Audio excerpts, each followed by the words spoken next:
ஒரு நிதானத்துல போகணும் அப்படின்னா அது நிதானத்துல இயற்கையில இருக்குமா அப்படின்னு பார்த்தா இல்ல. பிராக்டிக்கலா பார்க்கச்சே இல்ல, கஷ்டங்கள் நிறைய வந்துட்டே இருக்கு.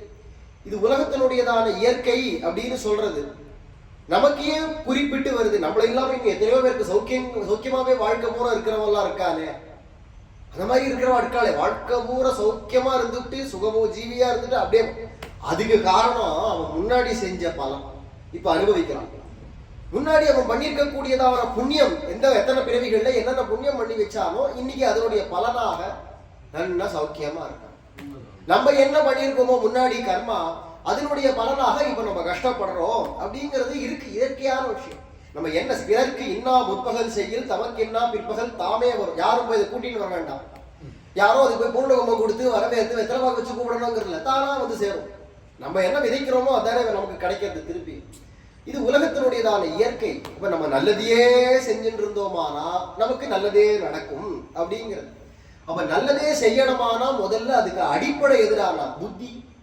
நல்ல புத்தி இருந்தா தான் நல்ல செய்யணுங்கிற புத்தி வரணுமே. எத்தனையோ விஷயங்கள் உலகத்துல நன்மைகள் இருக்கு, நல்ல விஷயங்கள் இருக்குன்னாலும் செய்யறதுக்கு புத்தி வரணுமே, செய்யறதுக்கு புத்தி வரணுமே. அந்த புத்தி இல்லாம எத்தனையோ பேர் அலையறவா இருக்கா. எல்லா சௌக்கியமும் இருக்கு, ஆனா நல்ல புத்தி இல்ல, கெட்டத்தனமா இருக்கா அப்படின்னா அத்தனை சௌக்கியமும் கோடி பணம் கையில இருக்கு, ஆனா பூரா வெறும் கெட்ட பழக்கமா இருந்ததானா அப்புறமா என்ன பிரயோஜனம்? அத்தனை பணமும் காரியாயிடுமே. அப்படி இருக்கிறதுனால நமக்கு நல்ல புத்தி அப்படிங்கிறது. அதனாலதான் அந்த நாள்ல குழந்தைகளுக்கெல்லாம் அவ அம்மாமார்கள் எல்லாரும் கோவில்ல போய் சாமி கும்பிடுறதுக்கு அப்படின்னு போனாலானா என்ன சொல்லி கொடுப்பான்னா, சாமி நான் பெரிய கோடீஸ்வரன் ஆகணும் அப்படின்னு உமாச்சி கிட்ட வேண்டிக்கோன்னு சொல்ல மாட்டான். பெரிய பேரிஸ்டர் ஆகணும், அப்படி படிக்கணும், இப்படி அதெல்லாம் சொல்ல மாட்டான்.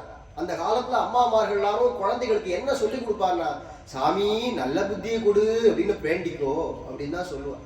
ஏன்னா அந்த நல்ல புத்தி அப்படிங்கிறது தான் வர எது வேணா வந்துடலாம், நல்ல புத்தி அப்படிங்கிறது வராது.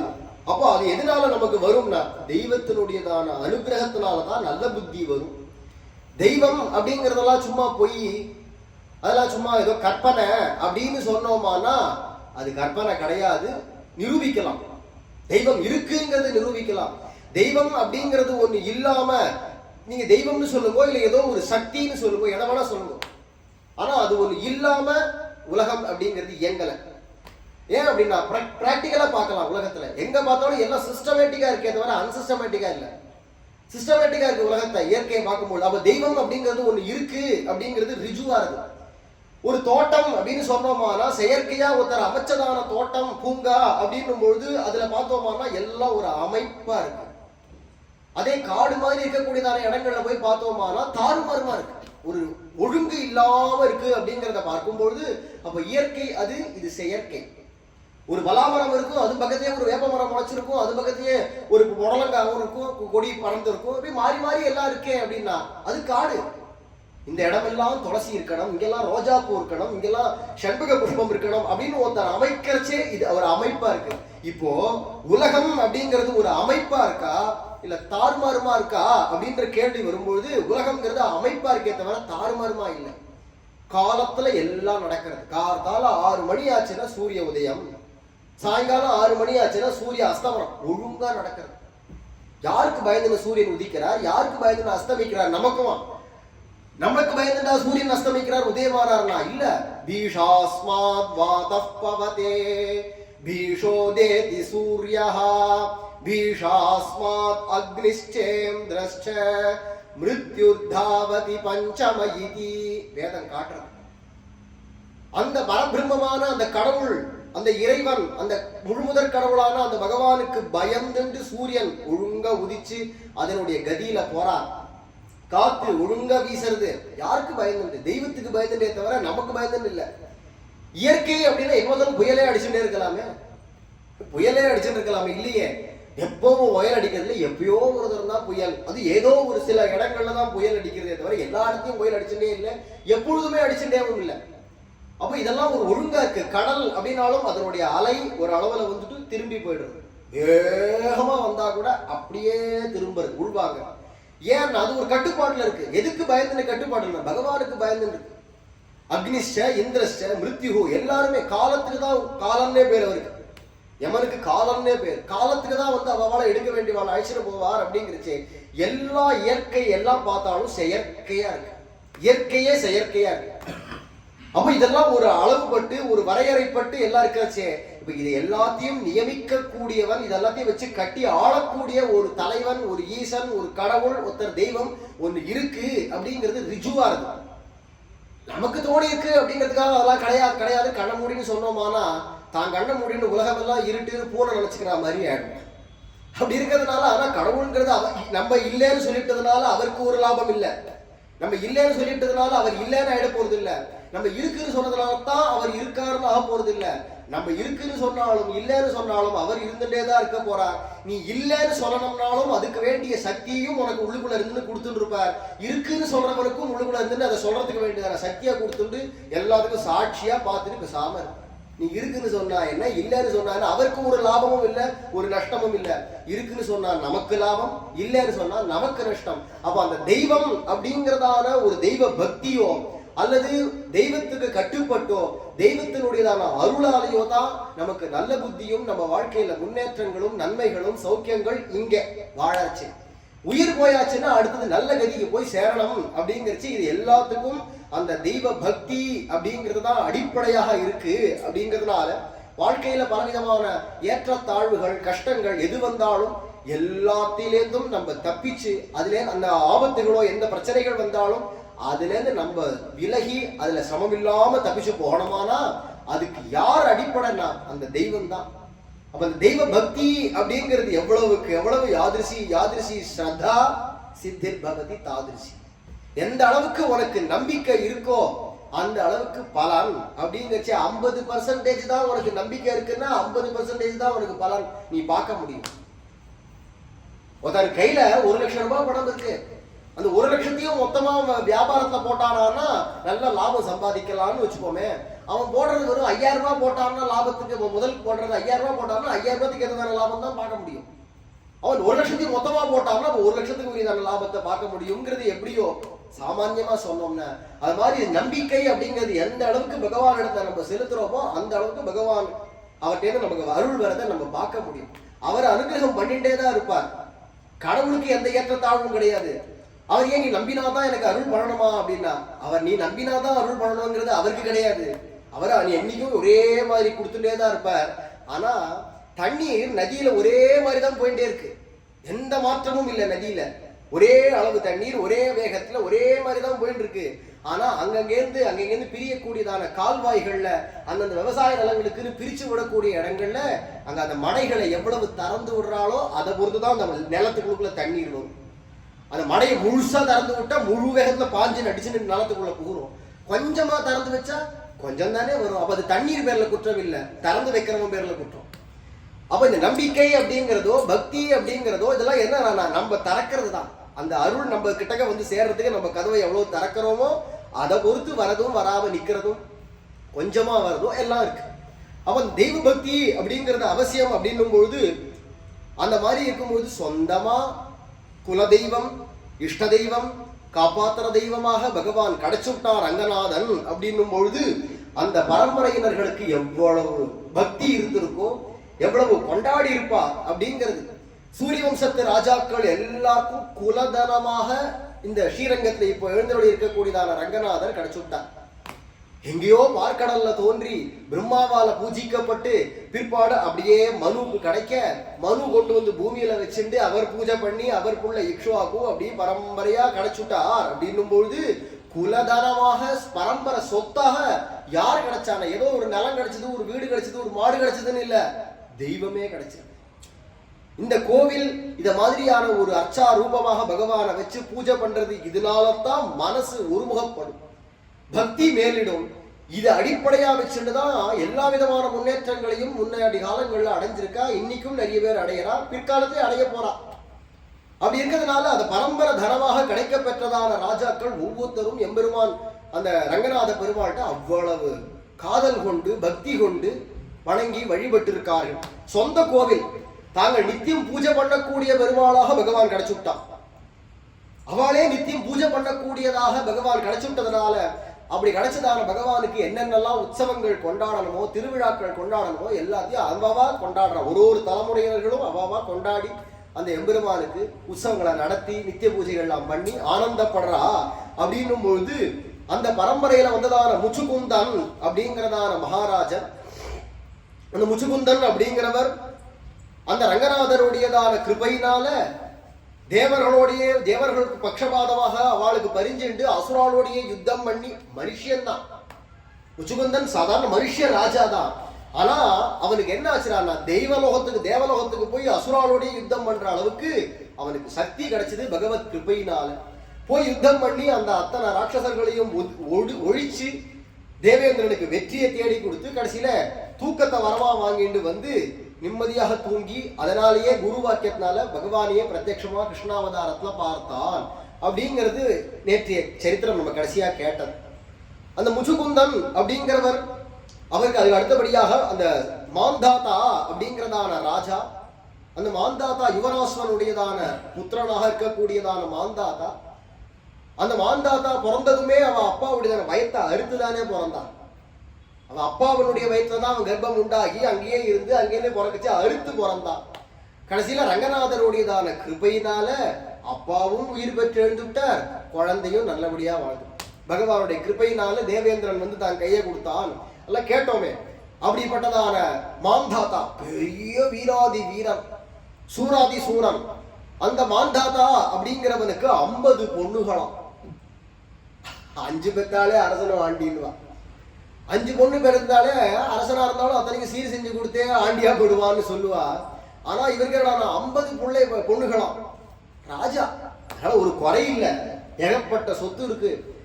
இந்த சூரிய வம்சத்து ராஜாக்கள் எல்லாரும் வெறும் இந்தியாவுக்கு மட்டும், இப்ப பாரத தேசம்னு சொல்றோமே, இந்த பாரத தேசத்துக்கு மட்டும் ராஜா இல்ல, உலக நாடுகள் எல்லாத்துக்கும் ஒரே சக்கராதிபதியாக அரசாட்சி பண்ணிட்டு இருந்ததான ராஜாக்களா இருக்கிறதுனால அவ்வளவு செல்வமும் இருக்கு. செல்வத்துக்கு குறைச்சல் கிடையாது. அனவதிகமான அளவிறந்ததான சொத்துக்கள் இருக்கு. அவ்வளவு இருந்த பொழுதிலும் ஆனா அவர்கள் பகவான் கிட்ட பக்தியோட இவ்வளவு செல்வம் இருக்குங்கிறச்சு. அப்ப அதுக்கேற்றதான மதம் இருக்கணும்னா மதப்பே இல்லை, பக்தியோட இருக்கக்கூடியவன். ஒவ்வொருத்தரை பத்தியும் வர்ணிக்கிறார். ஒவ்வொருத்தரும் எப்படி இருக்காங்கிறத பார்த்தா அவ்வளவு பக்தியோட அவ்வளவு ஸ்ரத்தையா அப்படி இருந்திருக்கா. இவ்வளவு பெரிய கோடீஸ்வரா, இவ்வளவு பெரிய பதவி இருக்கு, படிப்பு இருக்கு, செல்வம். இது 3 நாள் தான் கர்வமே வரும். உலகத்துல முக்குறும்பு அப்படிங்கிறது இதுதான். உயர்ந்த ஜாதியில பிறந்திருக்கேன், அல்லது உயர்ந்ததான படிப்பு இருக்கு, எனக்கு நிறைய பணம் இருக்கு, நல்ல செல்வாக்கு இல்ல, அது பதவி இருக்கு அப்படிங்கிறத கொண்டு அப்படி நெஞ்சு நிமிரும். அதனாலதான் கவுந்து கீழே விழுவான், படுகுழியில போய் விழுவான். அப்படி இல்லாம யார் ஒருவனுக்கு இந்த முக்குறும்புகளும் நீங்கிறது, முக்குறும்புங்கிறது பதவியினால வரக்கூடிய கர்வம், செல்வத்தினால வரக்கூடிய கர்வம், உயர்ந்த படிப்பினாலேயோ அல்லது ஜாதியினாலேயோ வரக்கூடிய கர்வம் இருக்கே, அந்த கர்வம் அப்படிங்கிறது யார் ஒருவனுக்கு இல்லாம போறதோ அவனுக்கு தான் உண்மையான பக்தி வளரும். அப்படி இருக்கிறதுனால அப்பேற்பட்டதான அந்த கர்வங்கள் இல்லாம இவ்வளவு இருக்கு வாட்ட. எல்லா சாஸ்திரங்களும் படிச்சிருக்கிறார். சூரிய வம்சத்து ராஜாக்கள் ஒவ்வொருத்தரும் ஒன்னும் படிப்பறிவு இல்லாதவா இல்ல, எல்லாம் படிச்சவா, மேதாவிகள். எல்லா சாஸ்திரமும் தெரியும், எல்லா வேதங்களும் தெரியும், எல்லா காயக்கலை 64 கற்றவர்கள். வசிஷ்டர்கிட்ட அத்தனையும் பாடம் படிச்சுட்டு வரக்கூடியதான வித்வான்களா இருக்கக்கூடியவர்கள் இருந்த பொழுதிலும் வினயத்தோட இருப்பாங்க. இவ்வளவு படிப்பு இருக்கு. செல்வம்னா அவ்யயாஞ்ச ஸ்ரீயம் லப்த்வா விபவஞ்ச அதுலம் புவி.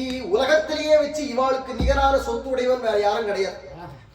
அவ்வளவு சொத்து, உலகமே இவளுடைய சொந்தம் தான். இந்த பூமி பூரா ஒரே சொத்து அவளுக்கு தான். இதுல இருக்கிற மக்களோ மிருகங்களோ என்னென்ன இருக்கோ அத்தனையும் அவளுடைய சொந்த சொத்து, பரம்பரை சொத்து.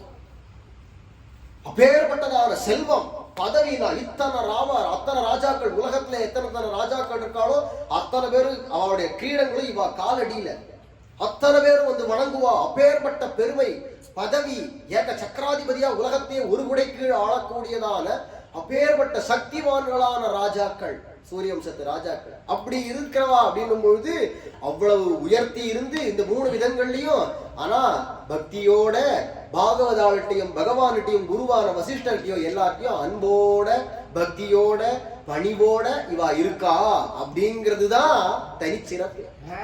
அப்பேற்பட்டதான உயர்ந்த மகா உத்தமர்கள் பிறந்த பரம்பரையினால்தான் பகவான் அதான் அந்த பரம்பரையை தேர்ந்தெடுத்தான் ராமாவதாரம்.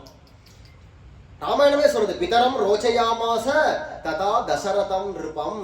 தேடினானாம் பகவான், ரோச்சயாமாசங்கிற தேடுற பகவான் தேடி இந்த பரம்பரை, இந்த தேசம், பூமியில இத்தனை கண்டங்கள்ல இந்த ஜம்பு தீபம், அதாவது நாவலம் பெரிய தீவுன்னு சொல்றோமே அந்த தீவு, அதுல ஏஷியான்னு சொல்றோமே அதான், அந்த இடத்துல பாரத தேசம், அதுலயும் அயோத்தியா, அதையும் வரக்கூடிய பரம்பரை எதிரான சூரிய வம்சம். ஏன்னா இதுல பூரா வரவா எல்லாம் சத்தியசந்தர்கள், பொய் பேச மாட்டா, சொன்ன சொல் தவற மாட்டா, யார் எதை கேட்டாலும் கேட்டபடி அள்ளி கொடுத்து விடுவா. அதுக்கு மேல என்னடா, இத்தனை படிப்போ பணமோ செல்வமோ பதவியோ எல்லாம் இருந்த போதிலும் தன்னடக்கத்தோட தாங்கள் இருக்க வேண்டிய முறைப்படி இருக்கக்கூடியதான ஒழுக்கம் உள்ளவர்கள், பண்பாளர்கள், இவாள எல்லாருமே ஆரியர்கள் அப்படிங்கிற சொல்லாலதான். இவளால் க்ஷத்ரியா, பிராமணாள், சூரிய வம்சத்து ராஜாக்கள் பூரா க்ஷத்ரியர்கள், அரச குடும்பத்தை சேர்ந்தவா. ஆனா அவர்களை ஆரியர்கள் அப்படிங்கிற சொல்லாலதான் குறிப்பிடுறா. ஆரியன்ற சொல்லுக்கு என்ன அர்த்தம் இன்னைக்கு ஒருத்தருக்கும் தெரியல. ஆரியன்னா பிராமணன் தான் ஆரியன்னு நினைச்சிட்டு இருக்கா. தப்பு. ராமாயணத்துல பார்த்தா ராமர ஆரியபுத்திரன் சொல்றா. அவ என்ன அர்த்தம், தசரதர் ஆரியர், அவருடைய பிள்ளையா இருக்கக்கூடியவனே அப்படின்னு ராமரை கூப்பிடுறா, சீதைன்னு வருது.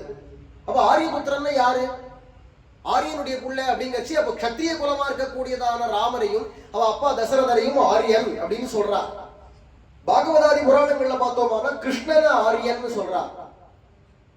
அப்ப ஆரியன்னா என்ன அர்த்தம், அவனும் வைசிய குலத்துல திருத்தீய வர்ணமான வைசிய குலத்தை சேர்ந்தவராக அவதரிச்சிருக்கான் கிருஷ்ணன் போது அவன ஆரியன்னு சொல்றா. நம்மாழ்வார ஆரியன்னு சொல்றோம். நம்மாழ்வார் பிராமணர் இல்ல, க்ஷத்ரியர் இல்ல, வைசியர் இல்ல, வேளாளர், 4வது வர்ணமான சூத்திர குலத்தை சேர்ந்தவர், அவரை ஆரியன்னு சொல்றோம். ஆரியன்கிற சொல்லுக்கு என்ன அர்த்தம்னா பிராமணன் அர்த்தம் இல்ல, நல்ல ஒழுக்கம் உடையவன், நற்பண்பாளன் ஆரியன். தமிழ்ல பண்பாளன், சம்ஸ்கிருதத்துல ஆரியன், இங்கிலீஷ்ல சொன்னா ஜென்டில்மேன். ஜென்டில்மேன் அப்படிங்கிறதுக்கு சம்ஸ்கிருதத்துல ஆரியா, ஆச்சாரியா அப்படிங்கிறதுக்கு அர்த்தம் வேற. ஆரியன் வேற, ஆச்சாரியன் வேற. ஆனா ரெண்டுத்துக்குமே கிட்டத்தட்ட ஒரே மாதிரி அர்த்தங்கள் வரதுனால ரெண்டுத்துமே நம்ம உபயோகப்படுத்துறோமே தவிர ஆரியன் அப்படிங்கிற சொல் வேற, ஆச்சாரியன்கிற சொல் வேற, அர்த்தம் வேற வேறையா வருது. ஆச்சாரியன் அப்படின்னா எல்லா விஷயங்களையும் கற்றறிந்து அதுபடி தானும் போகணும், தாங்கிட்ட சிஷ்யனா வரக்கூடியவர்களையும் அந்த பாதையில அவ நடக்கும்படிக்கு வழி நடத்துறவரா இருக்கணும். ஆச்சினோதிச்ச சாஸ்திரார்த்தானு ஆச்சாரே ஸ்தாபயிஷ்யதி ஸ்வயம் ஆச்சரதே யோச ஆச்சாரி இதி கத்தியதே என்று சாஸ்திரம். யார் யார் சரக்கு சிஷ்யாலா வராளோ அவளுக்கு உபதேசங்கள், நல் வழிகளை அவளுக்கு உபதேசம் பண்ணி அவளுக்கு புரியும்படிக்கு, அதுக்கப்புறமா அவ அந்த பாதையில போகும்படிக்கு அவளுக்கு நன்றாக திருத்தி பணிகொள்வான்னு அந்த பாதையில போகும்படிக்கு அவளுக்கு சொல்லி கொடுக்கணும். புறத்தியாருக்கு மட்டும் உபதேசம் பண்ணி பிரயோஜனம் இல்லை. முதல்ல நீ அனுஷ்டி, அப்புறமா புறத்தியாருக்கு சொல்லு அப்படிங்கறதானே நியதி. அவ என்ன ஸ்வயம் ஆச்சரத்தே, ஸ்லோகத்தே அப்படி இருக்கு. தானும் அதுபடி முறைப்படி ஆச்சரிச்சுண்டு அத மாதிரி இருக்கக்கூடியவன் எவனோ அவனுக்கு ஆச்சாரியன். ஆரியன் அப்படின்னா நல்ல ஒழுக்கம் உடையவனாக, நல்ல பண்பாளராக இருந்து கொண்டு அதே மாதிரி நல்ல பண்பாளர்களை தயார் பண்றவனாகவும் இருக்கக்கூடியவன் ஆரியன். அதனாலதான் ரெண்டுத்தையுமே ஆச்சாரியனுக்கு நம்ம உபயோகப்படுத்துறோம். அப்படி இருக்கக்கூடியதான ஆரியர்களாக இருக்கக்கூடியவர்கள் நல்ல ஒழுக்கம் உடையவர்கள். அதனாலதான் ராமர் பார்த்து பகவானான நான் ஒரு பூர்ணாவதாரம் பண்ணணும்னா இந்த பரம்பரை அப்படின்னு தேர்ந்தெடுத்தான் சூரிய வம்சத்தை. அந்த சூரிய வம்சத்திலையும் யார் அப்படின்னா இத்தனை பேர் இருக்காளேனா, அதுல அஜர் மகாராஜா இருக்கா, அவ புள்ள தசரதர் இருக்கா, அதுக்கு முன்னாடி திலீபன் போன்றதான எத்தனை பேர் இருந்தாலும்னா தசரதர் தான் எனக்கு சரியான அப்பா அப்படின்னு தேர்ந்தெடுக்கிறான். அப்படி தேர்ந்தெடுத்து இந்த குலத்துல பகவானே வந்து அவதாரம் பண்ணணுமானா அப்ப இந்த பரம்பரையில வந்த ராஜாக்கள் எப்பேற்பட்ட மகாத்மாக்களா இருந்திருக்கணும். அப்பேற்பட்டதான மகாத்மாக்கள்ல இந்த மாந்தாதா அப்படிங்கிறவருக்கு 50 குழந்தைகள், பொண்ணுகள், எல்லாருக்கும் கல்யாண வயசு வந்துடுது. அந்த காலத்துலாம் கல்யாண வயசு அப்படிங்கிறதுலாம் 6-8 வயசுக்கு. அதுலயே கல்யாணத்துக்கு பொண்ணுக்கே வயசு சொல்றச்சவே 6 வயசுக்கு கல்யாணம் பண்றது உச்சிதம். அதிகப்படியா 8 வயசு, அதுக்கு மேல போனா 10 வயசு, அதுக்கு மேல கொண்ட வச்சுக்க கூடாது, கல்யாணம் பண்ணி கொடுத்துடணும் அப்படின்னு ஸ்மிருதி இருக்கு. அதுக்கு மேல 12 வயசுக்கு ஆயிடுத்துனாலே அதுக்கப்புறமா அவ கன்னிகை கிடையாது, பெரிய பொண்ணாக ஆயிடுவா அப்படிங்கிறச்சே ஒரு மாசமும் எந்த ஒரு அப்பன் கல்யாணம் பண்ணாம அந்த பொண்ணை வச்சுட்டு இருக்கானோ ஒரு மாசமும் பல கர்ப்பத்தில் இருக்கிற குழந்தைகளை கொலை பண்ணதான பாவம் அந்த அப்பனுக்கு வரும். அப்பனுக்கு வரும், அண்ணாவுக்கு வரும், அதே மாதிரி அந்த அம்மாவுக்கு, 3 பேருக்குமே அந்த பாவம் உண்டு. தர்மசாஸ்திரங்கள்ல அவ்வளவு ப்ரௌடா சொல்லியிருக்கா. இல்லை சும்மா சொல்லல, கல்யாணம் ஆயிருக்கணும் அந்த பொண்ணுக்கு. கல்யாணம் ஆகாம வச்சுட்டானா மகாபாவம் அப்படின்னு இருக்கு. ஆனா இன்னைக்கு அகாரணத்தை போய் எங்க சொல்ல முடியும்?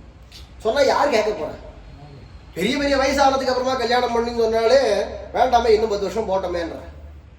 20 வயசு ஆயிடுத்து, கவர்மெண்டே 21 18ங்கிறான்னா அது போட்டமே 30 வயசு ஆகட்டுமே 40 வயசு ஆகட்டுமே அப்படின்னு இன்னி காலங்களில் பேசிட்டு இருக்காங்கிற வாழ்கிட்ட போயிட்டு ஆனா சத்தியத்துக்குன்னு சொல்லாம இருக்க முடியுமா? சாஸ்திரம் எதுவும் அது சொல்லாம மறைக்கிறதுக்கான எது சத்தியமோ எது தர்மமோ எது நியாயமோ அதுதான் சொல்லணும்.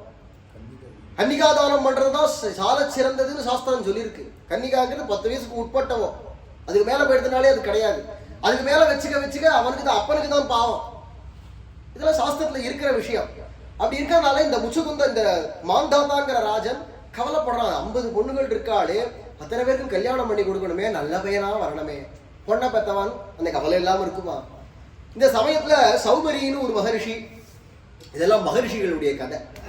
அவ எப்படி இருப்பா என்ன பண்ணுவான்னு ஒண்ணுமே சொல்ல முடியாது. மகரிஷிகளா இருக்கிறதுனால சௌபரிங்கிற மகரிஷி அவருக்கு சாஸ்திரங்கள்லாம் படிச்சார். பகவானை குறிச்சு தபசு பண்ணணும்னு தோணித்து தண்ணீர் குழுவில் போய் உட்காந்து தபசு பண்ணாராம். பிராணாயாமம் மூச்சை அடக்கி தண்ணீர் குழுவில் போய் உட்காந்து எவ்வளவு வருஷம் தபசு பண்ணாரோ தெரியல. ஆயிரக்கணக்கான வருஷங்கள் தபசு பண்ணியிருக்கார்.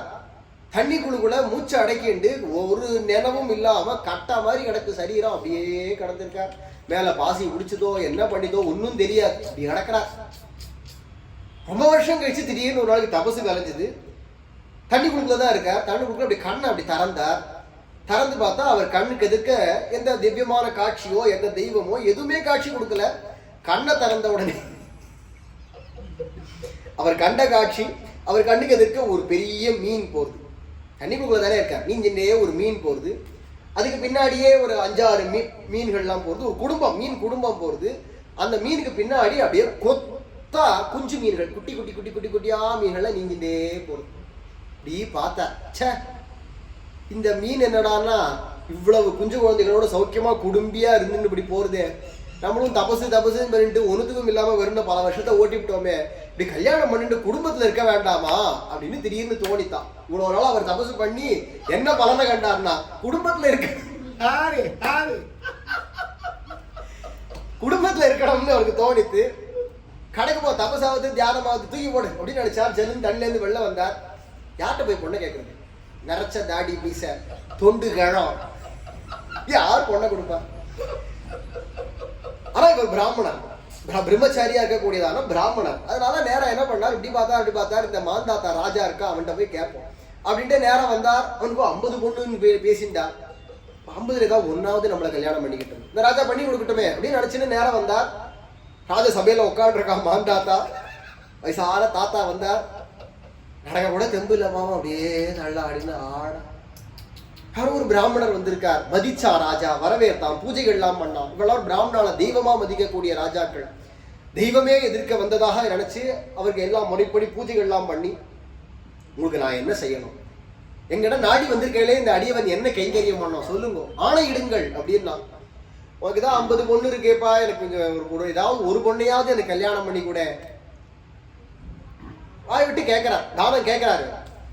அவனும் யோசிக்கிறான், இதனடா இவ்வளவு தொண்டுகிழமான ஒரு தாத்தா வந்து நிக்கிறார், இவரடானா என் பொண்ணை கல்யாணம் பண்ணிக்கலாம், இன்னைக்கு தான் அதுக்கெல்லாம் 6-7 வயசு ஆகல, இந்த குட்டிகளை கொண்டு போய் எப்படி கல்யாணம் பண்ணி கொடுக்கறதுன்னு யோசிக்கிறான் ராஜா. இந்த பொண்ணுகள் ஒத்துக்கணுமே, உயர்ந்த விஷயம்தான். பேர்பட்ட ஒரு ரிஷி தெரியுது, பார்த்தாலே பெரிய தபஸ்வியா இருக்கார். அவருக்கு கல்யாணம் பண்ணி கொடுக்கறது நமக்கு பாக்கியம், கன்னியாதானம் பண்றது நமக்கு பாக்கியம். பொண்ணு ஒத்துக்கணுமே, பொண்ணு அதை விரும்பணுமே. வயசான கிழவனை போய் கல்யாணம் பண்ணிக்கிறேன்னு சொல்லுமா? யோசிக்கிறார் ராஜா. இவர் குடுப்பான்னு கேட்டுன்னு உட்காந்துருக்கார். ராஜாக்கு என்ன பண்றதுன்னு தெரியல.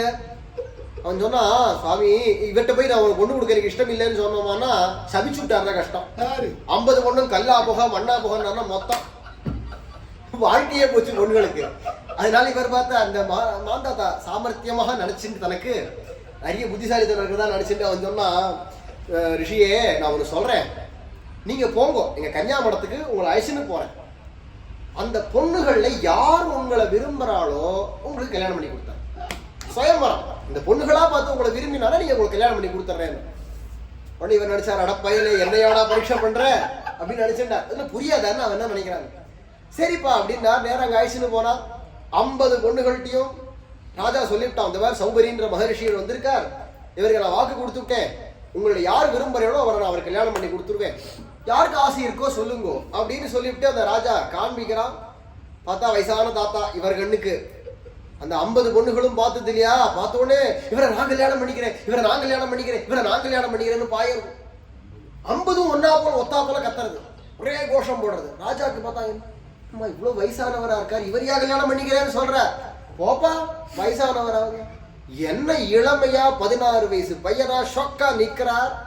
என்ன கலை, என்ன பார்வை, என்ன அழகு, என்ன காம்பீரியம். ஐயோ ஐயோ, இத மாதிரி ஒரு பையன் கிடைப்பானா? கண்ண கசை கசைக்குன்னு பாக்குறான். நரச்ச தாடியோட தாத்தா இருக்காரு, இவரை போய் சொல்றாரு. ஒன்னும் புரியல. சரி வாக்கு கொடுத்துட்டோம், மீறக்கூடாது. கல்யாணம் பண்ணி கொடுத்து விட்டார், காட்டுக்கு போயிட்டார். 50 பொண்ணுகளையும் கல்யாணம் பண்ணிட்டு 50 பொண்ணுகளோட காட்டுக்கு போனா, கட்டின புடவையோட அமுச்சுடி, எனக்கு எந்த சீர்வரிசையும் வேண்டாம், எல்லாத்தையும் நீ உங்க ரங்கநாத பெருமாளுக்கு சமர்ப்பி, எனக்கு என்னென்ன கொடுக்கணும்னு நினைக்கிறியோ அந்த பெருமாளுக்கு கொடு அப்படின்ட்டு கிளம்பி போயிட்டான். பஞ்சாசதஸ்யாபி சுதா விநீதாக சம்பூஜ்ய ரங்கேஸ்வரமாதிதேவம் லப்த்வா பதிம் சௌபரிமேவ சர்வ சௌபாக்யயுக்தாக சுகமாபுஹு ஏவம். சௌபரிங்கிறதான இந்த மகரிஷியை கல்யாணம் பண்ணிட்டு காட்டுக்கு அழைச்சிட்டு போயிட்டார். கட்டின புடவையோட அழைச்சிட்டு போயிட்டார் சௌபரி. 50 பொண்ணுகளும் கூடவே போயிட்டா. கொஞ்ச நாள் கழிச்சு ராஜா நினைச்சா, சரி எப்படி வாழறாளோ, என்ன கஷ்டப்படுறாளோ. ஏன்னா இவர ஒரு ரிஷி, இவருக்கு காட்டுல போனா என்ன மரத்தடியில வாழற ரிஷி, மிஞ்சி மிஞ்சி போனா ஒரு குடிசை வேணா போட்டுக்கலாம், அது கூட இவருக்கு வக்கு இருக்குமான்னு தெரியல, கையில பைசா வேணுமே. இவர் எப்படி வாழ வைக்கிறாரோ, 50 பொண்ணை கல்யாணம் பண்ணிட்டு போயிருக்காரு அப்படின்லாம் நினைச்சுட்டு நம்ம போய் பார்ப்போம் அப்படின்னு சில கொஞ்சம் பொற்காசுகள்லாம் எடுத்துட்டு, சில சாப்பாடு தின்பண்டங்கள்லாம் எடுத்துட்டு காட்டுக்கு போறான் ராஜா. போய் பார்த்தா இவர் நான் எங்க இருப்பேன்னு விலாசம் சொல்லிட்டு போயிருக்காரு. இந்த இடத்துல இருப்பேன்னு ஒரு அடையாளம் சொல்லியிருக்கார். அந்த இடத்துக்கு போய் பார்த்தா ஒரு குடிசை இருக்குன்னு போய் பார்த்தா 50 வீடுகள் இருக்கு. வீடுன்னா வெறும் சாதாரண இந்த மாதிரி சின்ன வீடு இல்ல, அரண்மனை, ராஜ அரண்மனையா இருக்கு. எல்லாம் அடுக்குமாடி, 10 மாடி 20 மாடி பெரிய பெரிய அடுக்குமாடி கட்டடங்களா எல்லாம் 50 வீடுகள் இருக்கு. எனக்கு ஒண்ணுமே புரியல. என்னடா மகரிஷி சொன்ன இடத்துக்கு தானே வந்தோம், ஏதாவது இடம் மாறி வந்துட்டோமா, இது எந்த இது இன்னும் புரியலையே அப்படின்னு தேர்ந்த பேர்ந்த முழிக்கிறான் ராஜா. பார்த்தா திடீர்னு ஒரு வீட்டுல இருந்து ஒரு பொண்ணு ஓடி வரா. பார்த்தா தாம் பெத்த பொண்ணு இங்கேருந்து ஓடி வரா. அப்பா வாங்கப்பா, எப்பப்பா வந்தேள் அப்படின்னு கேட்டுன்னு வரா. உடனே அவன் பார்த்தா, என்னம்மா நீதானா, நீங்க என்ன பண்ற? இல்லப்பா நம்பான்தான்ப்பா, வாப்பா நம்ம வீடு தான், உள்ளவா அப்படின்னு கூட்டிட்டு போறா. உள்ள போய் பார்த்தா யாரோ ஒருத்தர் ஷொக்கா ஒரு பையன் ஊஞ்சல் ஆடின்னு இருக்கான். வாங்கோ மாந்தாத்தா மகாராஜன்னு உள்ள வரணும் வாங்கோ அப்படின்னு கூப்பிடுறான். யாருமா இவரு? உனக்கு நான் ஒரு தாத்தாவா தானே கல்யாணம் பண்ணி கொடுத்தேன், கடைசி வரைக்கும் இவர் கண்ணுக்கு தாத்தாவா தான் இருந்தார் அந்த சௌகரி.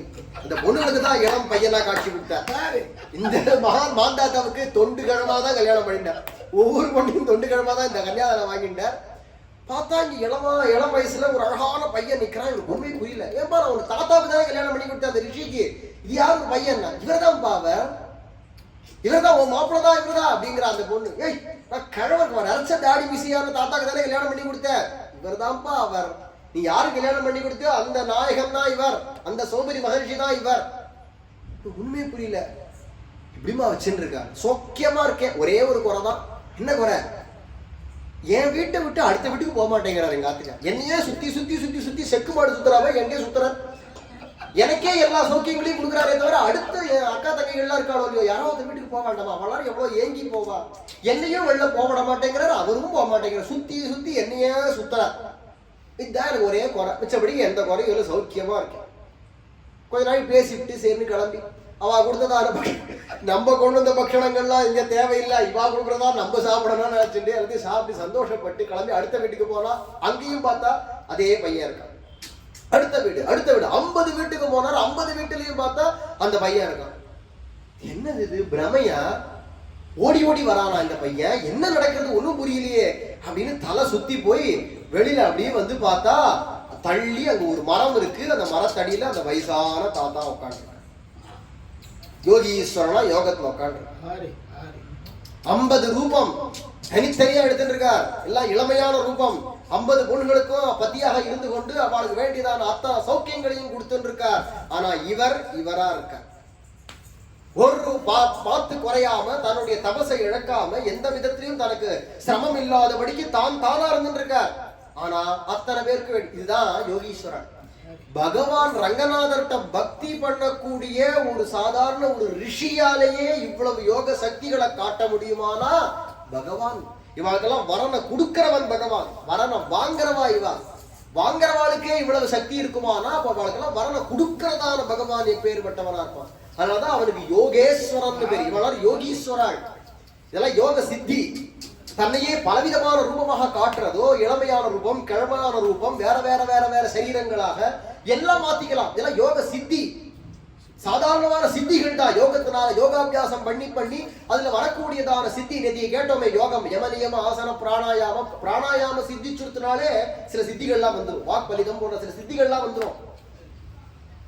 பிராணாயாம சித்திச்சாலே போறோம். பிராணாயாம சித்திச்சாலே சித்திகள்லாம் வர ஆரம்பிச்சிடும். ஏன்னா அங்கேயே வழுக்கி விடுறதுக்கு வேற ஒண்ணும் இல்லை. அங்கேருந்து அப்படியே தொப்புனு கீழே விழுவியா, சித்தி வந்துருதுங்கிறதுக்காக சித்தியில மயங்கினியானா மேல நீ போக மாட்ட, கீழே வழுக்கி விழுவேன். பிராணாயாமத்துக்கே சித்தி உண்டு. பிராணாயாம நாடி சித்தி ஏற்பட்டுனாலே சில சித்திகள் வந்துரும்ன்றது இருக்கு. அப்படி இருக்கும்பொழுது மேல மேல மேல மேல போகும்பொழுது சித்திகள்லாம் சகஜமா வரும். அனிமா லகிமா கரிமா உப்புன்னு சொல்றோமே, உப்புமா திங்கிற மாதிரி எல்லாம் கிடைச்சிடும். ரொம்ப சுலபமா உப்புமா கிடைச்சிடும். போனா அப்படின்னா உப்புமா வந்துடும் இல்லையா? அந்த மாதிரி சில நேரம் கிடைச்சிடும். இதெல்லாம் பகவான் கிடைக்க மாட்டான்.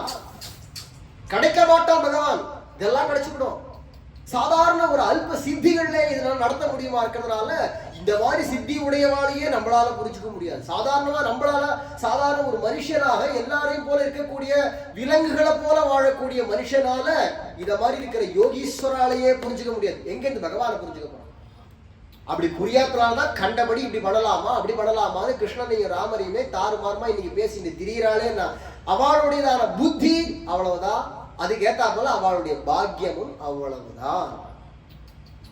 என்னைக்கு ஒருத்தனுக்கு பாக்கியம் உதயமாறுதோ அவனுக்கு தான் சத்சங்கம் கிடைக்கும். சத்சங்கம் கிடைக்கிறவனுக்கு தான் பகவானுடைய பெருமை என்னன்னு புரியும். பகவானுடைய பெருமை என்னன்னு புரிஞ்சான்னா அப்புறமா அவன் மேல போறதுக்கு பகவானை பாக்குற வரையிலும். அப்ப முதல்ல பாக்கியம். பாக்கியோதயேன பகுஜன்ம சமர்ஜிதேன சத்சங்கமஞ்ச லபதே. பாக்கியோதயம் வேணும். பாக்கியம்ங்கிறது என்னடானா புண்ணியம் கோடி கோடியா கோடி கோடியா கோடி கோடியா கோடி கோடியா சேர்ந்துட்டே போய் இனி இந்த புண்ணியத்துக்கு பலனை எப்படி கொடுக்கறது அப்படின்னு வியக்கிற அளவுக்கு மலைச்சு போற அளவுக்கு என்னைக்கு ஒருத்தனுக்கு புண்ணியம் சேர்றதோ அதுதான் அப்புறமா தான் பாக்கியமே உதயமாகும். அப்படி இருக்கிறதுனால இதெல்லாம் புரிஞ்சுக்க முடியாத விஷயங்கள். அப்ப என்ன தெரியுதுனா நம்மளுடையதான அறிவுக்கு அப்பாற்பட்டு ஒண்ணு இருக்குன்னா நம்ம அதை பத்தி வேற விதமா பேசக்கூடாது.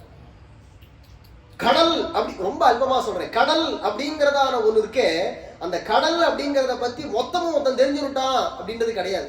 இன்னைக்கு வரைக்கும் எந்த விஞ்ஞானியாலும் தெரிஞ்சுக்க முடியல. ஞானிகளால தெரிஞ்சுக்க முடியும், அது விஷயம் வேற. விஞ்ஞானிகளால ஒன்னும் தெரிய முடியல. அவளே சொல்றா, இதுவரையிலும் கடல் விஷயத்துல நாங்க ஆராய்ச்சி பார்த்தது எவ்வளவுனா வெறும் 5% தான் எங்களால ஆராய முடிஞ்சிருக்கு. இன்னும் 100ல 95% எங்களால ஒன்னும் பண்ண முடியல, தெரிஞ்சுக்க முடியல, ஆராய முடியலங்கிற. ஆகாசத்துல எங்கெங்கயோ போயாச்சு. இந்த அண்டத்தினுடையதானதுக்கு வெளியே போயிட்டோம் அப்படின்னா சொல்லிக்கிறான். அவன் எந்த அளவுல இருக்காளோ அந்த அளவுல கடைசி கோள் அப்படின்னு எதை சொல்றாளோ அந்த கோளுடையதான எல்லையை நாங்க தாண்டிட்டோம். கோளெல்லாம் கடைசியில் அந்த ப்ளூட்டோலாம் தாண்டி போயிட்டு இருக்கு. எங்களுடையதான வாயேஜர் 1 வாயேஜர் 2 போன்றவைகள்லாம் தாண்டி போயிட்டு இருக்கு அப்படிங்கிறா. ஆனா ஆகாசத்துல இவ்வளவு தூரம் போக முடிஞ்சது. ஏன் கையில இருக்கக்கூடியதான கடல்ல நீ என்னையா ஆராய்ஞ்சா ஒன்னும் போக முடியல. வெறும் 5% தான் இவளால முடிஞ்சிருக்கு. அப்போ கடல்ல இவ்வளவு விஷயம் இருக்கு. அதுல என்னென்ன விஷயம் இருக்குன்னு அத்தனையும் தெரிஞ்சு விட்டான்னு தெரியாத போது கடல்றது இவ்வளவுதான் அவ்வளவுதான் வெறும் பேசி அதனுடையதான மதிப்பை நம்ம குறைச்சிடக்கூடாது இல்லையா? அத மாதிரி ஞானிகள் அப்படிங்கிறவாளும் அவளுடையதான பெருமை என்ன அப்படிங்கறத நம்ம புரிஞ்சுக்காம அவளுடைய மதிப்பை நம்ம குறைச்சிடக்கூடாது, குறைச்சி இடம் போட்டுறக்கூடாது, குறைச்சி புரிஞ்சுக்க கூடாது. அப்படிங்கிறதுனால இந்த சௌகரியங்கிறதான முனிவர் 50 ரூபத்தை எடுத்துட்டு 50 பொண்களுக்கும் 50 புருஷனாக இருந்து கொண்டு அவளோட குடும்பமும் பண்ணிட்டு இருக்கார். தானா இங்க உட்காந்து தனியா மரத்தடியில தான் என்னுடைய யோக நிஷ்டை, தன்னுடையதான தபசு, தன்னுடையதான நிலை மாறாம அப்படியே இருக்காங்க. அதான் ரிஷிகள். பகவான ஆசிரயிச்சவாளே அப்படி இருப்பா. அப்படிங்கிறதுனால இப்படியாக அந்த மாந்தாத்தாவும் அவனுடையதான 50 பொண்களும் எல்லாம் ரங்கநாதரை வழிபட்டு அதனால கிடைக்க பெற்ற பாக்கியம். அதுக்கு அப்புறமா இதே பரம்பரையிலேயே சௌதாசன் அப்படின்னு ஒரு ராஜா. அந்த சௌதாசன் அப்படிங்கிறதான ராஜா அவனுக்கு ஒரு விரோதி. இதெல்லாம் அடுத்தடுத்து வரக்கூடிய இந்த சூரிய வம்சத்து பரம்பரைங்கிறது 28 சதுர்யுகங்கள்ல வந்ததான அத்தனை ராஜாக்களுடையதான சரித்திரங்களையும் இங்க சொல்லிட்டு வர. 28 சதுர்யுகம் தொடருது. இந்த சூரிய வம்சம் சந்திர வம்சம்ங்கிறதெல்லாம் தொடர். பாகவதாதி புராணங்கள்ல இது எப்படி தொடர்றது அப்படிங்கிறத காட்டுறார். பாரதத்துல மகாபாரத யுத்தத்துல சூரிய வம்சத்து ராஜன் ஒருத்தன் வந்து போரிட்டு மாண்டு போறான், போயிட்டான், யுத்தத்துல போயிட்டான். அவனுடையதான அப்பனா இருக்கக்கூடியதான ராஜன் அவன் சித்த புருஷனாக தபஸ்வியாக அஷ்டாங்க யோகம் பண்ணி சித்தி பெற்று அவன் இன்னைக்கும் உயிரோட இருக்கான். இமயமலையினுடைய அடிவாரத்துல அங்க ஒரு கிராமத்துல யார் கண்ணுக்கும் தெரியாம சூக்ஷ்மமாக அவன் இருந்துட்டு இருக்கான். அவனுக்கு இந்த கலிகாலம் பூரா ஆயுசு உண்டு. அவன் தான் இப்ப வரப்போறதான கிருதயுகத்துக்கு ராஜா, சூரிய வம்சத்து ராஜா. அவன்கிட்ட திரும்பி தொடரும். ஆனா அவனுக்கு பிள்ளையா இருக்கக்கூடியதானவன் அவன் யுத்தத்துல போயிடுச்சு. சூரிய வம்சம் நின்று போயிடுத்து அப்படிங்கிறது துவாபரயுகத்தோட முடிஞ்சு போயிடுத்து. ஆனா முடியல, தொடர். அது ஒரு ஆள் இன்னும் மிச்சம் இருக்கார், இன்னைக்கும் இருந்துட்டு இருக்கார், சிரஞ்சீவியா இருந்துட்டு இருக்கார். அவர் கிருதயுகத்துல அவர் அடுத்த ராஜாவா போறோம். இப்படி ஒரு ஒரு சதுர்யுகங்கள்லயும் தொடர்ச்சியா வந்து வந்து வந்து வரக்கூடியதான பரம்பரைகள் இவர். இதுல இவர் 6வது மனு. இந்த மன்வந்திரத்துல 6வது மனு இவர். அதுக்கு முன்னாடி இருந்ததான மன்வந்திரங்கள்ல இது அப்படியே தொடர்ச்சியா இருப்பான். யார் ரொம்ப நல்லவாளா இருக்கிறவா மட்டும் மிச்சப்படுவா, கெட்டவா அத்தனை பேரும் கடைசியில சுனாமி மாதிரி பூகம்பங்கள் போன்றவைகள்லாம் வந்து அத்தனை பேரையும் கலியுக கடைசியில அழிச்சு விடும். யார் ஒருத்தர் மிச்சப்படுறானோ அந்த மிச்சப்படுறவாளுக்கு சாத்விக குணம் ஏற்பட்டு நல்ல ஒழுக்கத்தோட அவ எண்ணம் அப்படியே கொஞ்சம் கொஞ்சமா பெருகி பெருகி பெருகி திருப்பியும் உலகம் பூரா ஜனங்கள் நிறைவா. இதுதான் சுழற்சி. மாறி மாறி மாறி மாறி இந்த சதுர்யுகங்கள் மாறும்போது இதுதான் பரிணாமம்னு பேர். அவன் மனு அப்படிங்கிறவர் போயாச்சு. அதுக்கு அடுத்தது அந்த பரம்பரைகள் இப்படி தொடர்ந்து வரக்கூடியது. இந்த சௌதாசன் அப்படிங்கிறதான ராஜன் அவனுக்கு விரோதி ஒரு ராஜா, பக்கத்து ராஜ்யத்திலே கொஞ்சம் விரோதம். இந்த சௌதாசனை எப்படியாவது அழிச்சு விடணும். யுத்தத்துல இவாளை எதிர்க்க நிக்க முடியாது. வந்தா அவன் தொலைஞ்சான். சூரிய வம்சத்து ராஜாக்கள் ஒத்தரை கூட எவனும் ஜெயிக்க முடியாது. அதனாலதான் இந்த தேசத்துக்கே அயோத்தியான்னு பேர்.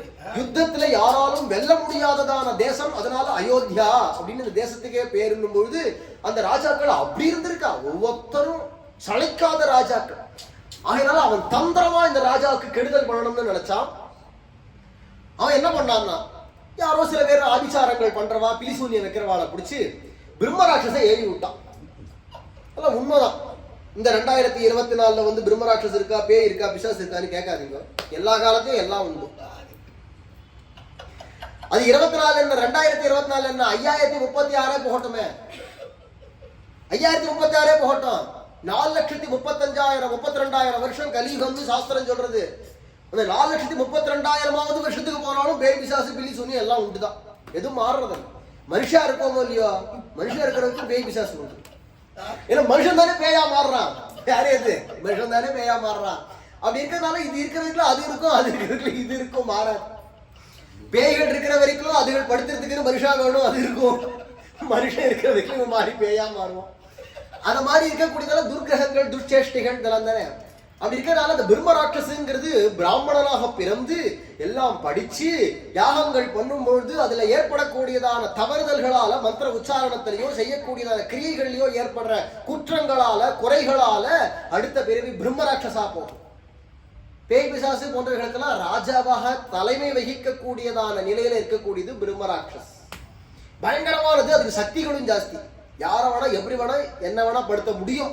இதெல்லாம் உண்மையான விஷயங்கள். சிரமம் வந்தவாளுக்கு அது புரியும், சிரமம் வராத வரைக்கும் நம்ம உழைச்சோம். நம்ம கண்ணுக்கு இது தெரியாத வரைக்கும், அதனுடைய சேஷ்டைகள் நம்ம கண்ணுக்கு தெரியாத வரைக்கும், அதனால நமக்கு சிரமங்கள் வராத வரையிலும் நம்ம உழைச்சோம்.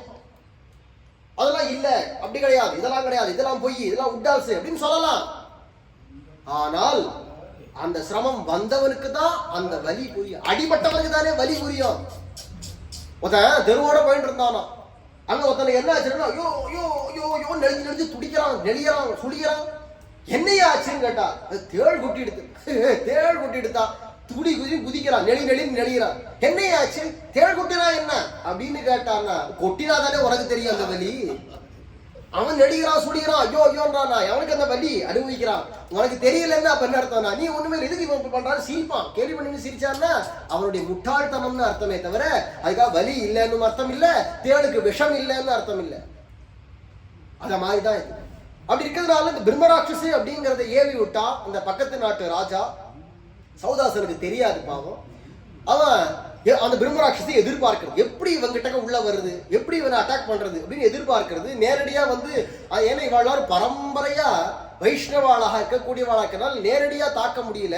என்ன பண்றது இப்படி பார்த்து அப்படி பார்த்து இப்படி பார்த்து கடைசியில் அது என்ன பண்ணிட்டு ஒரு நாள் இந்த சௌதாசன் போய் அவ குருவா இருக்கக்கூடிய வசிஷ்டரை வீட்டுக்கு சாப்பிட கூப்பிட்டான். எங்க அரண்மனைக்கு வந்து ஆகாரம் பண்ணணும், பிரசாதம் எடுத்துக்கணும் அப்படின்னா அவசியம் வரேன் அப்படின்னா. அவர் குருவா இருக்கிறதுனால அவருடையதான ஆச்சாரத்துக்கு ஏற்றபடிக்கு ஒரு பிராமணரை வச்சு தணிகை பண்ணி அவருக்கு சமர்ப்பிக்கணும், சமையல் பண்ணி அவருக்கு சாதம் போடணும்னு நினைச்சா. அப்போ இந்த பிரம்மராட்சஸுக்கே இதுதான் வாய்ப்பு அப்படின்னு நினைச்சிருந்தது. தானே ஒரு பிராமணனை போல வேஷம் போட்டு இந்த பிரம்மராட்சஸு நான் நன்னா சமைப்பேன் அப்படின்னு சொல்லிட்டு கரண்டி ஜானி எல்லாம் தூக்கிட்டு வந்து நான் பண்றேன், வசிஷ்டருக்கு நான் பண்ணி போடுறேன், மடி ஆச்சாரமா நான் நன்னா பண்ணுவேன்னு சொல்லி அந்த வசிஷ்டர் சாப்பிட உட்காரச்சு அவர் இலையில கொண்டு வந்து நரமாம்சத்தை போட்டுருது. மனுஷ மாம்சம், நரமாம்சம்னா மனுஷனுடைய மாம்சத்தை சமையல் பண்ணி கொண்டு வந்து இலையில போட்டு. இது பிரம்மராட்சஸ் ராஜாவுக்கு ஒன்றும் தெரியாது பாவம். அந்த வசிஷ்டரா இருக்கக்கூடியவர் இதை பார்த்த உடனேவே அவருக்கு வந்த கோபம், நரமாம்சத்தையா போடுற, இதை போட்டவன் இந்த விருந்து ஏற்பாடு பண்ணவன் யாரு, ராஜா தானே, நீ பிரம்மராட்சசா போ அப்படின்னு சபிச்சுட்ட. சாபத்தினால பிரம்மராட்சசா போயிட்டா. அவனுக்கு என்ன நடந்ததுன்னே தெரியாது. அதுக்கப்புறமா அவனுடைய மனைவி மதயந்தி அப்படின்னு பெயர், அந்த மதயந்தி விஷயத்தை புரிஞ்சுண்டு வசிஷ்டத்தை வந்து கெஞ்சரா, இப்படி ஆயிடுத்து, எங்க வீட்டுக்காரர் இப்படி செய்யணும்னு செய்யல, இது ஏதோ தந்திரமா நடந்திருக்கு. வசிஷ்டரும் அப்பதான் பாக்குறாரு, பார்த்தா இது பிரம்மராட்சசு கேன்னு சிரிக்கிறது. பிரம்மராட்சசா வந்து நிக்கிறத பார்த்த உடனே அந்த பிரம்மராட்சசுக்கு ஒரு சாபம் கொடுத்தா. அதுக்கப்புறமா இந்த சாபம் கொடுத்ததா மாற்ற முடியாது, 12 வருஷம் அவன் பிரம்மராட்சசா இருப்பான், அப்புறமா சரியாயிடும் அப்படின்னு ஒரு அனுகிரகம் பண்ணா. அதுக்கப்புறமா அவன் பிரம்மராட்சசா காடு காடா அலையறா, ஊரை விட்டு போயிட்டான். இந்த மதயந்தி விடலை, பதிவதையா இருக்கிறதுனால கூடவே கூடவே கூடவே கணவனோடையே போய் போய் காட்டுல ஒரு அபச்சாரம் ஏற்பட்டது. அதுல இருந்து அப்புறமா ஒரு விமோச்சனத்துக்கெல்லாம் வழியை பார்த்து 12 வருஷ காலங்களும் அவன் கூடவே அலைஞ்சிருக்காப்பா. பிரம்மராட்சசுன்னு மாம்சம் பேய் பிசாசுகள் எல்லாமே அப்படிதான், மாம்ச ரத்தத்துக்கு அலையும், பசி தீராத பசி அலைன்னு அலையும். அப்படியே அலையே கடைசியில ரங்கநாதனை வேண்டிண்டு ஒரு வழியா அவனுக்கு அந்த பிரம்மராட்சஸ் தொந்தரவு நீங்க அப்புறமா தான் அவனுக்கு தெளிவு ஏற்பட்டது. இது அத்தனையும் ரங்கநாதனுடைய பிரசாதத்துல. பிரம்மராட்சசா ஜென்மாபூம பிரம்மராட்சசா அலையணும்னு எவ்வளவு கஷ்டம், அதெல்லாம் இல்லாதபடிக்கு சீக்கிரமா அவனை செயல்படுத்தி கூட்டின்னு வந்து சௌக்கியம். அவனுக்கு குழந்தை வேற இல்லை, குழந்தையும் ரங்கநாதர் கொடுத்து அவனுக்கு அஸ்மகன் அப்படிங்கிறதான ஒரு குழந்தை, அந்த அஸ்மகன்கிறதான குழந்தைய கொடுத்தவன் ரங்கநாதர் தான். பரசுராமர் காலத்துல அந்த அஸ்மகன் அப்படிங்கிறவன் தப்பிச்சான், பரசுராமர் தகப்படாம தப்பிச்சுட்டான். ஏன்னா இவளர் தர்மாத்மாவான ராஜாக்களா இருக்கிறனால இவளர் தப்பிச்சா. இவன் காலம் தான் பரசுராமருடைய காலம். அப்பேற்பட்டதான அந்த சௌதாசன் அவருடைய புள்ள அஸ்மகன் போன்றவாழ்லாரும் ரங்கநாதருடைய கிருபையினால வாழ்ந்தார்கள். இவா பரம்பரையிலேயே சகரன் அப்படிங்கிறதான ஒரு ராஜா, ரொம்ப நாளா அவருக்கு 2 மனைவி இருந்தும் கல்யாணம் ஆச்சே தவிர குழந்தை இல்லை. ரங்கநாதரை குறிச்சு யாகம் பண்ணி 60,000 பிள்ளைகளை பெத்தா.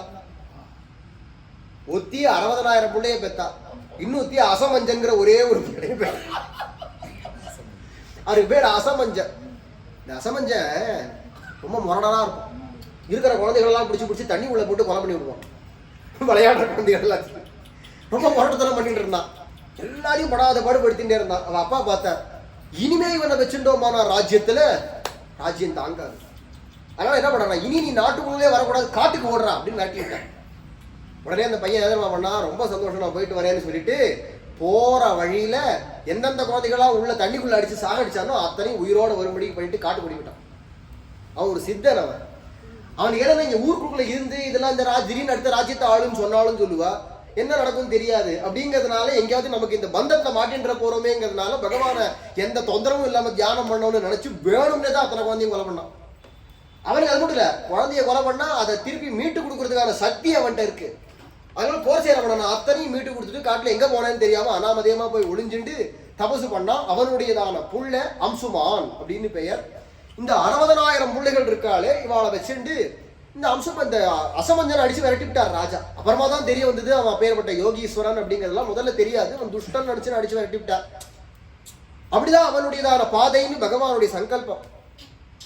இந்த 60,000 பிள்ளைகளையும் வச்சுன்னு ஒரு பெரிய யாகம் பண்ண ஆரம்பிச்சார். 100 அஸ்வமேத யாகம் பண்ணணும்னு ஆசை பண்ண ஆரம்பிச்சார். 99 யாகம் பண்ணிவிட்டார். அடுத்தது 100வது யாகம் பண்ணணும்ன்றச்சு. இந்த அஸ்வமேத யாகம்ங்கிறது குதிரை தான் முக்கியம். குதிரையை அபிமந்திரிச்சு அந்த குதிரையை உலகம் பூரா சுற்ற விட்டு அந்த குதிரை திரும்பி வந்ததும் அந்த குதிரையை வச்சுட்டு தான் இந்த யாகம். இந்த யாகமும் குதிரையும் கனெக்ஷன் ரெண்டும் கனெக்டடா தான் இருக்கும். இந்த யாகம் முடிகிற வரைக்கும் இந்த குதிரை இருக்கணும். நடுவில் எங்கேயாவது தொலைஞ்சு போயிடுத்துனாலோ இல்லை யாராவது அந்த குதிரையை பிடிச்சுட்டாலோ அவளோட யுத்தம் பண்ணி அந்த குதிரையை மீட்டுன்னு வரணும் ராஜா. இதெல்லாம் அந்த யாகத்தினுடைய முறைகள். அப்படி இருக்கிறதுனால அந்த யாகம், இந்த அஸ்வமேத யாகம் 100வது யாகம் பண்ணும் பொழுது தேவேந்திரன் பார்த்தா இவன் 100வது யாகம் பண்ணிவிட்டானா தேவேந்திரனா அடுத்து இவன் வந்துருவான், தனக்கு பதவி போடுமேன்னு நினைச்சு இந்த குதிரையை தூக்கின்னு போய் பாதாளத்துல கபிலாசிரமம்னு இருக்கு, கபில மகரிஷி இருக்கக்கூடிய இடம், அங்க கொண்டு போய் வச்சுட்டு அவன் மறைஞ்சு போயிட்டான். குதிரையை காணமே இந்த 60,000 பிள்ளைகளும் உலகம் பூரா தேடி கடைசியில இங்க இல்ல, யாரோ சொன்னா பாதாளத்துல இருக்குப்பா அங்க போய் பாருன்னா. பாதாளத்துக்கு எப்படி போறது, நான் பூமியை தோண்டுவோம்டா, அவளுக்குள்ளே பேசிட்டா, பூமியை அப்படியே தோண்டிட்டே போனா பாதாளத்துக்கு போயிடலாம் அப்படின்னு. அது வேற விதமான மார்க்கம். இப்ப இருக்கிறவாள்கிட்ட போய் கேட்டோமானா அவ சொல்ற விதம் வேற. ஆராய்ச்சியாளர்கள் இருக்காளே, பல விஷயங்கள் ஆராய்ச்சியாளர்களுக்கு புரியாது, சூக்ஷ்மங்கள் புரியாது, வெளிப்படையா பாக்குறத மட்டுமே தான் அவ பாப்பா. சூக்ஷ்மமா மறைமுகமா இருக்கக்கூடிய விஷயங்கள் என்னென்ன, அதனுடைய செயல்பாடுகள் என்னென்ன அப்படிங்கிறது அவளுக்கு தெரியாது. ஆகையினால சாஸ்திரங்கள்ல புராணங்கள்ல சொல்லப்பட்டதெல்லாம் பொய் அப்படின்னு கண்மூடித்தனமான ஒரு தியரியை வெளியிட்டு விடுறாங்க. ஆனா சூக்ஷ்மம் என்ன அப்படிங்கிறது தெரியாது.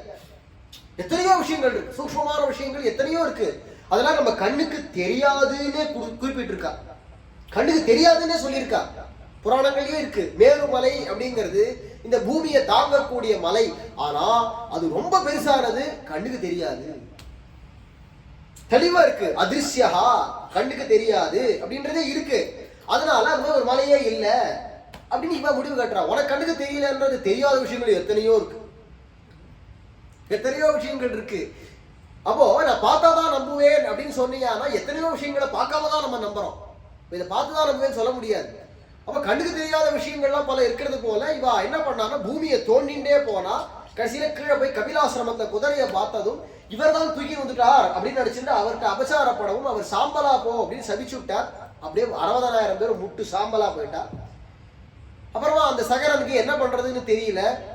தன்னுடைய பேரன் அந்த அசமஞ்சனுடைய புள்ள இருக்காரு அம்சுமான்னு ஒரு பையன், அவனை வச்சு நீ போய் பாருடா அப்படின்னு சொன்ன. இவ போன பாதையிலேயே சுத்தி போய் கபிலாசிரமத்துல போயிட்டு அந்த மகரிஷியை பார்த்த உடனே கபில பகவான்னு பகவத் அவதார கபிலர், அவர்கிட்ட போய் வணங்கி மரியாதையோட எங்க அப்பாக்களா எங்க பெரியப்பா சித்தப்பாக்கள் எல்லாரும் வந்தாலே அவள் எல்லாரும் எங்க போனா என்ன ஆனா அப்படின்னு ரொம்ப பணிவோட கேட்ட உடனே நடந்ததை சொல்லி நான் தான் சபிச்சுட்டேன். சரி இப்ப இந்த குதிரைய அது எடுத்துட்டு போப்பா, எனக்கு அதுக்கு சம்பந்தம் இல்ல, தேவேந்திரன் கொண்டு வச்சிருக்காம்பா, எனக்கு அதுக்கு சம்பந்தம் இல்ல, நீ தூக்கின்னு போ அப்படின்ட்டார். சரி எங்க அப்பா அப்பாக்களுக்கு விமோசனம், என்னைக்கு ஆகாசத்துல இருக்கக்கூடியதான கங்கை பூமி வழியாக இந்த இடத்துக்கு வருதோ அந்த ஜலம் இவன் மேல பட்டுதான, இந்த சாம்பல் முட்டு மேல பட்டுதானா இவளுக்கு மோட்சம் அப்படின்னு சொல்லிவிட்டார் கபிலர். தெரிஞ்சுட்டா இது நம்மளால ஆன வேலை இல்லை அப்படின்னு நினைச்சுன்னு நேரம் அந்த குதிரையை மீட்டுன்னு வந்தா அவன் அப்பா யாகம் பண்ணிவிட்டு அவர் காலம் முடிஞ்சு போயிட்டார். அம்சுமானாலையும் ஒண்ணும் பண்ண முடியல, அவனும் போயிட்டான். அதுக்கு அப்புறமா அவனுடையதான புள்ள அம்சுமான், சகரனுடைய பேரா அம்சுமான், அம்சுமானுடைய புள்ள பகீரதன் அப்படிங்கிறதான ராஜன், அவன் வந்தானோ இல்லையோ அவன் பார்த்தா நம்ம பித்திருக்கள் முன்னோர்களுக்கு நல்கதியை ஏற்படுத்தாம எனக்கு வேற காரியம் கிடையாது அப்படின்னு சங்கல்பிச்சுட்டா எல்லாத்தையும் விட்டு விட்டு தபசுக்கு கிளம்பி போயிட்டான். நேர தபசு கண்ட பரம்பரையா பார்த்தா அவ அப்பா அவள சொல்லி கேட்டிருக்கான் கங்கையை வரவழைக்கணும் அப்படின்னதும் கங்கையை குறிச்சு தபசு பண்ணா கடும் தபசு பண்ணி கங்கைய பிரத்யட்சமா பார்த்த உடனே நீ பூமிக்கு வரணும்னு கூப்பிட, நான் பூமிக்கா சச்ச பூமியில வந்தா எல்லாம் வரும் பாபிகளா இருக்கக்கூடியவள்ளாரும் வந்து என்கிட்ட ஸ்நானம் பண்ணுவா, அவ ஸ்நானம் பண்ணானா அவ பாவம்லாம் எனக்கு வரும், இன்னும் வர வர கலிகாலத்துக்கு போக போக எல்லாம் எரும மாட்டெல்லாம் கொண்டு என்கிட்ட தான் குளிப்பாட்டுவா, கண்ட மலமூத்திரங்களையும் கொண்டு என்கிட்ட தான் கழிவா, காரி உமிழ்வா, இதெல்லாத்தையும் வாங்கிக்கணுமா? நான் எப்பேற்பட்டவள், பகவானுடைய பாதத்தேர்ந்து உண்டானவள், தூய்மையானவள் நான் கங்கை, நல்ல பூமிக்கா வர முடியாது அப்படின்ட்டா. உடனே பகீரதன் பார்த்தான் எல்லாம் வாஸ்தவம் தான், அப்படிதான் ஜனங்கள் இருப்பா, சரி அப்படி ஒரு க்ஷணம் யோசிச்சா. பட்டுன்னு அடுத்து ஒரு யோசனை வந்தது. ஆனா ஒரு விஷயமா, இந்த பூமியில வந்தாதான் கிருஷ்ணாராமா கோவிந்தான்னு பஜனை பண்ற பாகவதாள் வந்து உன்கிட்ட ஸ்நானம் பண்ணுவா, அந்த பாக்கியம் உனக்கு வேணுமானா பூமிக்கு வா அப்படின்னு பிடிச்சா. அடே கங்கை பார்த்தா ஆமா அந்த பாக்கியம் கிடைக்குமானா கோடி பேர் வந்து மலம் போனா கூட பரவாயில்ல அப்படின்னு நினைச்சாலாம். பகவான நாமத்தை சொல்ற பாகவதாள் அவளுடையதான சங்கம் ஒரு அரை நொடியை கிடைச்சா கூட அதுக்கு உலகத்தை கொடுத்தாலும் சமமாகாது. இது யாருடைய வார்த்தை? என்ன சிவனுடைய வார்த்தை. பாகவதத்துல ருத்ரன் உபதேசம் பண்றான். ருத்ர கீதைங்கிற இடத்துல க்ஷணார்த்தேனா பிதுலயே நஸ்வர்க்கம் நா புனர்பவம் பகவத் சங்கி சங்கஸ்ய மர்த்தியானாம் கிமுதாசிஷஹ. க்ஷண அர்த்தேன, க்ஷணம்னா ஒரு நொடி, அர்த்தம்னா பாதி, அரை நொடி, அரை நொடி பொழுது இருந்தா கூட அதுக்கு சமம் ஸ்வர்க்கமும் கிடையாது வைகுண்டமும் கிடையாது. எந்த அரக்ஷணம்னா பகவத் சங்கி சங்கஸ்ய, பகவான் கிட்டக்க சங்கம் வச்சுட்டு இருக்கக்கூடியவா, தொடர்பு வச்சுட்டு இருக்கக்கூடியவா, பகவான்கிட்ட பக்தி பண்ற பாகவதாள், அவளுடையதான கோஷ்டி, சங்கம்னா கோஷ்டின்னு அர்த்தம். அந்த கோஷ்டியில நம்மளும் ஒரு அரை நொடி இருக்கக்கூடிய பாக்கியம் கிடைச்சதுன்னா அதுக்கு சமம் பிரம்மலோகமும் கிடையாது வைகுண்டமும் கிடையாது, எதுவுமே கிடையாதுன்னு சிவபெருமான் சொல்றார். அப்பேற்பட்டதான சாதுக்கள் நம்ம கிட்ட ஸ்நானம் பண்ணி அனுஷ்டானங்கள் பண்ணி நம்ம கையில உட்காந்து ஜபங்கள்லாம் பண்ணுவாளாம். இது எப்பேற்பட்ட பாக்கியம் அப்படின்னு நினைச்சாலாம். நான் பூமிக்கு கிளம்பி வரேன் அப்படின்னு சொல்ல இவனுடையதான வேகத்தை தாங்கணுமே, பூமியால தாங்க முடியாது. கங்கையினுடைய வேகம் இன்னைக்கும் கங்கை வேகம் தான். ஒரு பாலம் போட முடியாது, கொடுக்க போட்ட தவிடுபடியாக்கி விடுவோம். மணிக்கு 1000 கிலோமீட்டர் வேகத்துக்கு மேல வருவோம். பிச்சுன்னு போகும் வேகம். குளிக்கிறதுக்கே அங்க அப்படியே கம்பி கம்பியா கட்டி வச்சிருப்பா. அதுல கரையிலேருந்து நல்ல ஸ்ட்ராங்கா சங்கிலியை போட்டு வச்சிருப்பா.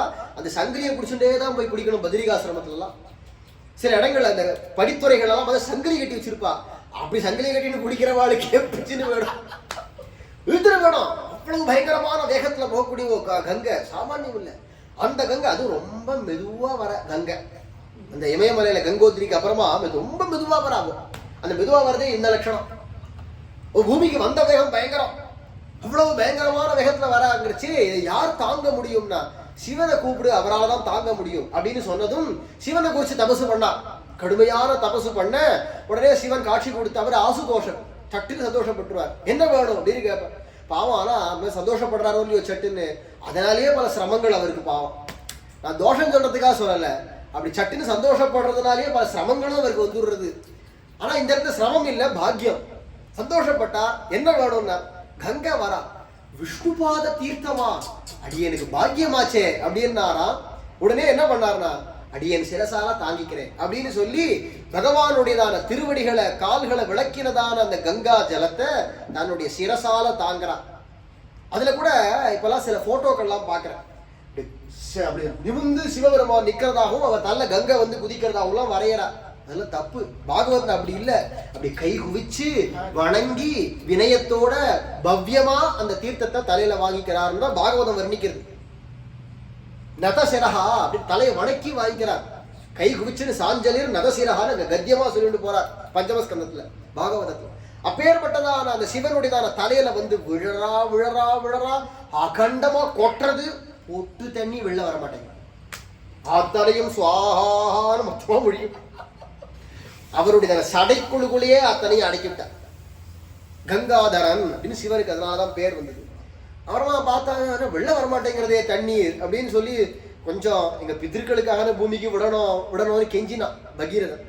உடனே என்ன பண்ணார், அந்த தலையில பல ஜடைகள் இருக்கே, ஒரு ஜடையை அப்படி விளக்கிறாரோ இல்லையோ அதுல இருந்து ஜல்லுன்னு ஒரு தாரை, வந்த வேகம் வேற, இவருடைய சடையிலேருந்து கொஞ்சம் அப்படி வெளியில விழறா.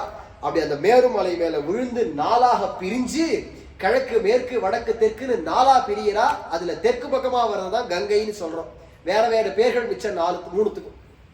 அப்படி கங்கையாக பெருகி ஹரித்வாரம் பத்ரிகாசிரமம் வழியா ஹரித்வாரம் போய் கடைசியில கங்கா சாகர்ல கலந்து அங்கேருந்து அப்படியே பாரத தேசத்தை பிரதட்சணம் பண்ணிட்டு பூமியில அடியில போய் அவளுடைய அந்த கபிலாசிரமத்துல எங்க அந்த முட்டா இருக்காளோ அங்க போய் கங்கை ஸ்பரிசிக்க அந்த 60,000 பேரும் பிதிருலோகத்தை அடைஞ்சார்கள் அப்படின்னு. பகீரதோ பக்தி மதாம் வரிஷ்டோ ஆராத்ய ரங்கம் ரமணீய மூர்த்திம் மந்தாகிரீம் சாதரமானினாய யஸ்பர்ஷமாத்ரேண புலந்தி லோகாஹ. பேர்பட்ட கங்கையை ரங்கநாதர்கிட்ட பக்தி பண்ணி அவர்கிட்ட பூஜை பண்ணி அவருடையதான அனுகிரகத்துல அவருடைய அருள்னால அவருடைய உத்தரவும் பேர்ல இத்தனை காரியமும் பண்ணான். பகவத் கிருபையில ஒன்றும் நடக்காது.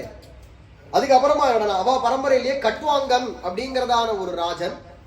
அந்த ராஜன் தேவர்களுக்காகன்னு பரிஞ்சுண்டு யுத்தம், இந்த சூரிய வம்சத்து ராஜாக்கள் எல்லாமே தேவர்களுக்காக போய் பரிஞ்சுண்டு போய் யுத்தம் பண்ணி அவளுக்கு வேண்டிய நன்மையை பண்ணுவான். ஏன் அப்படின்னா நமக்கு ஏதாவது ஒரு காரியம் ஆரம்பிச்சேன். நான் தானே சொன்னேன், தெய்வத்துக்கிட்ட தான் அதுகிட்ட ஏங்கி வேண்டிதான் நமக்கு எல்லா காரியமும் நான் ஆரம்பிச்சேன். அப்படி இருக்கக்கூடியதான தேவர்கள் இவ்வளவு உயர்ந்தவாளா இருந்தாலும் அவளுக்கு ஒரு காரியம் ஆகணும்னு இவா போய் சாதிச்சு கொடுப்பாள். இதுதான் வைஷ்ணவனுக்கு உரியதான பெருமை. அதுலதான் ஆழ்வார் சொல்றார், தேவர் வைகள் பூசிக்க நோற்றான. முதல்ல நான் சொன்னது சாமானியம். சாமானிய மக்களுக்கு தெய்வத்துக்கு கட்டுப்பட்டுதான் இருக்கணும், சாதாரண தெய்வங்களுக்கு எல்லாம் கட்டுப்பட்டுதான் இருக்கணும். ஆனா பாகவதனாக ஆயிட்டோமானா, வைஷ்ணவனாக ஸ்ரீ வைஷ்ணவனாக பகவான் கிட்ட சரணாகதி பண்ணிவிட்டோமானா, அப்புறமா நமக்கு கிடைக்காதுனா அந்த தெய்வங்கள்லாம் நம்மள பூஜிக்கும்.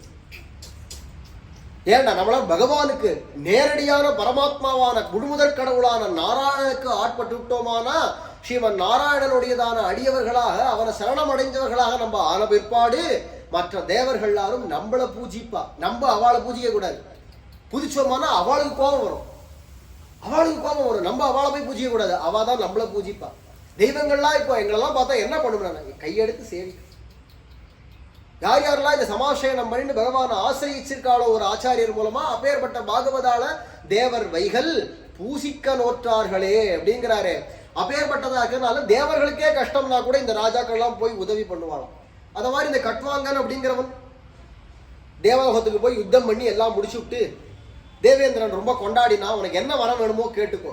நம்ம எல்லாரும் ஏதாவது ஒரு காரியம் யாரையும் ஒருத்தர் வச்சு பண்ணோமானா, உனக்கு என்ன கூலி வேணுமோ கேளு தரேன் அப்படிமோ இல்லையா. அவளுடைய கூலி வரம் தான்.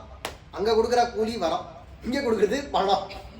அந்த நாள்ல எல்லாம் சாப்பாடு கொடுப்பான். அந்த காலத்துல கூலி இன்னும் பைசா கிடையாது, சாப்பாடு தான். வேலை பண்ற வரைக்கும் அவ வீட்டுல சாதம் போடுவா, வஸ்திரம் கொடுப்பா. அது எத்தனை வருஷமா இருந்தாலும் வஸ்திரத்துக்கு கொடுத்துருவா. வஸ்திரம் சாப்பாடு எல்லாம் அந்த எஜமானன் பார்த்துக்க வேண்டியது அந்த குடும்பத்துக்கு வேண்டியது எல்லாம். அதான் அந்த காலம். இந்த காலத்துல பைசாவா கொடுத்துரும், அவ்வளவுதான். இப்பெல்லாம் பைசாவா போயிட்டு இருக்கு.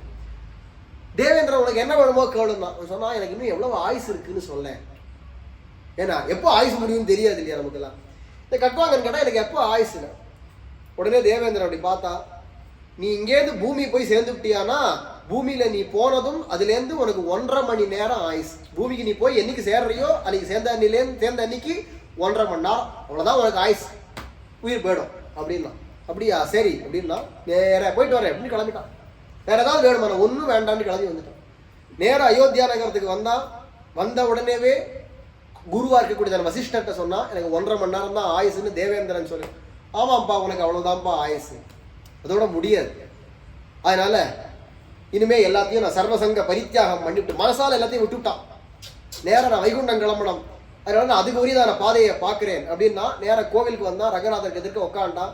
ஆச்சாரியர் உபதேசம் பண்ண மந்திரத்தை அப்படியே திருமந்திரத்தை ஜபம் பண்ணிட்டே இருந்தான். பகவானையே நினைச்சு பட்டுன்னு சரீரத்தை விட்டு போயே போயிட்டான். வைகுண்டமே போய் சேர்ந்து விட்டான். அப்பேற்பட்டதான கட்வாங்க நாமா பிருத்திவீபதிஷ்ச ரங்கேச பாதாம்புஜ பக்தி பூர்ணஹா த்யக்த்வா முகூர்த்தான் நிகிலாஞ்ச காமம் ஹிருதி ஸ்மரன் முக்திமவாபசாம்தே ஹரிம் ஸ்மரன் முக்திமவாபசாம்தே. பகவானையே நினைச்சுட்டு அந்த 1.5 மணி நேரமும் பகவானை நினைச்சு அப்படியே உயிரை விட்டு கிளம்பி போயிட்டான். உடலை விட்டு கிளம்பிட்டான். ஒவ்வொருத்தரும் அப்படி இருந்திருக்கா. இதுக்கு அடுத்தது அலர்கன் அப்படிங்கிறதான ஒரு ராஜா. இதே மாதிரிதான் வேற ஒரு தேசத்து ராஜன் இவர்கிட்ட இருக்கக்கூடியதான விரோதத்தினால அவன் தன்னுடைய புரோகிதரான அந்த பிராமணர் இருப்பாரு, அவர்கிட்ட சொல்றான், அந்த அலர்கனாகிய மகாராஜாவுடைய கண்ணை போய் தானமா கேட்டு வாங்கிடுவான். பிராமணன் தானம் கேட்டா கொடுக்கணும் இல்லையா. பிராமணனுக்கு தானம் கேட்டு வாங்கிதான் அவ ஜீவிக்கணும். அப்போ அதுக்கு தானம் கொடுக்கணும். கேட்டா கொடுக்காம இருக்கக்கூடாது. இவன் போய் தானம் எதை அவன் கண்ணை கொடுன்னு கேட்டான்னா அவன் கொடுத்துதானே ஆவான். அவனா சொல்ல தவறாதவா, கொடுத்துருவா, வாங்கிடு. கண்ணை பிடிங்கிட்டோமானா அப்புறமா அவன் ஆடி விடுவான் இல்லையா. கண் இல்லைன்னா என்னத்தை பண்ண முடியும், யுத்தமா பண்ண முடியும். நம்ம சுலபமாவே இந்த ஆட்சியை பிடிச்சிடலாம் அப்படின்னு நினைச்சானாம் அந்த ராஜன். அப்படி இருக்கிறதுனால கண்ணை கேட்க சொன்னது இந்த பிராமணர் முடியாதுன்னு, நீ கேட்டுதான் ஆகணும் அப்படின்னு ரொம்ப நிர்பந்திச்சான். வேற வழி இல்லாம அவன் அரசனா இருக்கான், அவன்கிட்ட வேற வழி மிஞ்ச முடியல. இந்த பிராமணர் நேரம் வந்தான். இவன் வந்து பெரிய தபஸ்வி ரிஷின்னு இல்லை, ஜெனரலா இருக்கக்கூடியதான நித்திய அக்னிஹோத்திராதிகள் பண்ற ஒரு சாதாரண பிராமணர், புரோகிதரா இருக்கார், அவ்வளவுதான். அதனால வேற வழி இல்லாம வந்து தானமா கண்ணை கேட்டாரோ இல்லையோ, கொஞ்சம் கூட கூசலையாம், யோசிக்கலையாம். என்னுடைய கண்ணு வேணுமா, அவனுக்கு ஒரு கண்ணு வேணுமா இல்ல 2 கண்ணும் வேணுமா? 2 கண்ணும் தான்ப்பா வேணும், அவ்வளவுதானே. நான் இடுப்புல பிச்சுவா கத்திய உருவினா படக்குன்னு கண்ணை நோண்டி இந்தாங்க ஒன்று தட்டில் வச்சு கையில கொடுத்துட்டான். கொஞ்சம் கூட கூசல, கேட்டா அடுத்த கஷணம் இந்தாங்கன்னு கொடுத்துட்டான். உடனே அந்த பிராமணர் நெடுஞ்சானா காலில் விழுந்துட்டான். என்னை மன்னிச்சிருங்க, இந்த ராஜா அப்படி பண்ண சொன்னா அதனால நான் பண்ணிவிட்டேன், ஆனா இது மகா பாவம், என்னை மன்னிச்சிருங்க.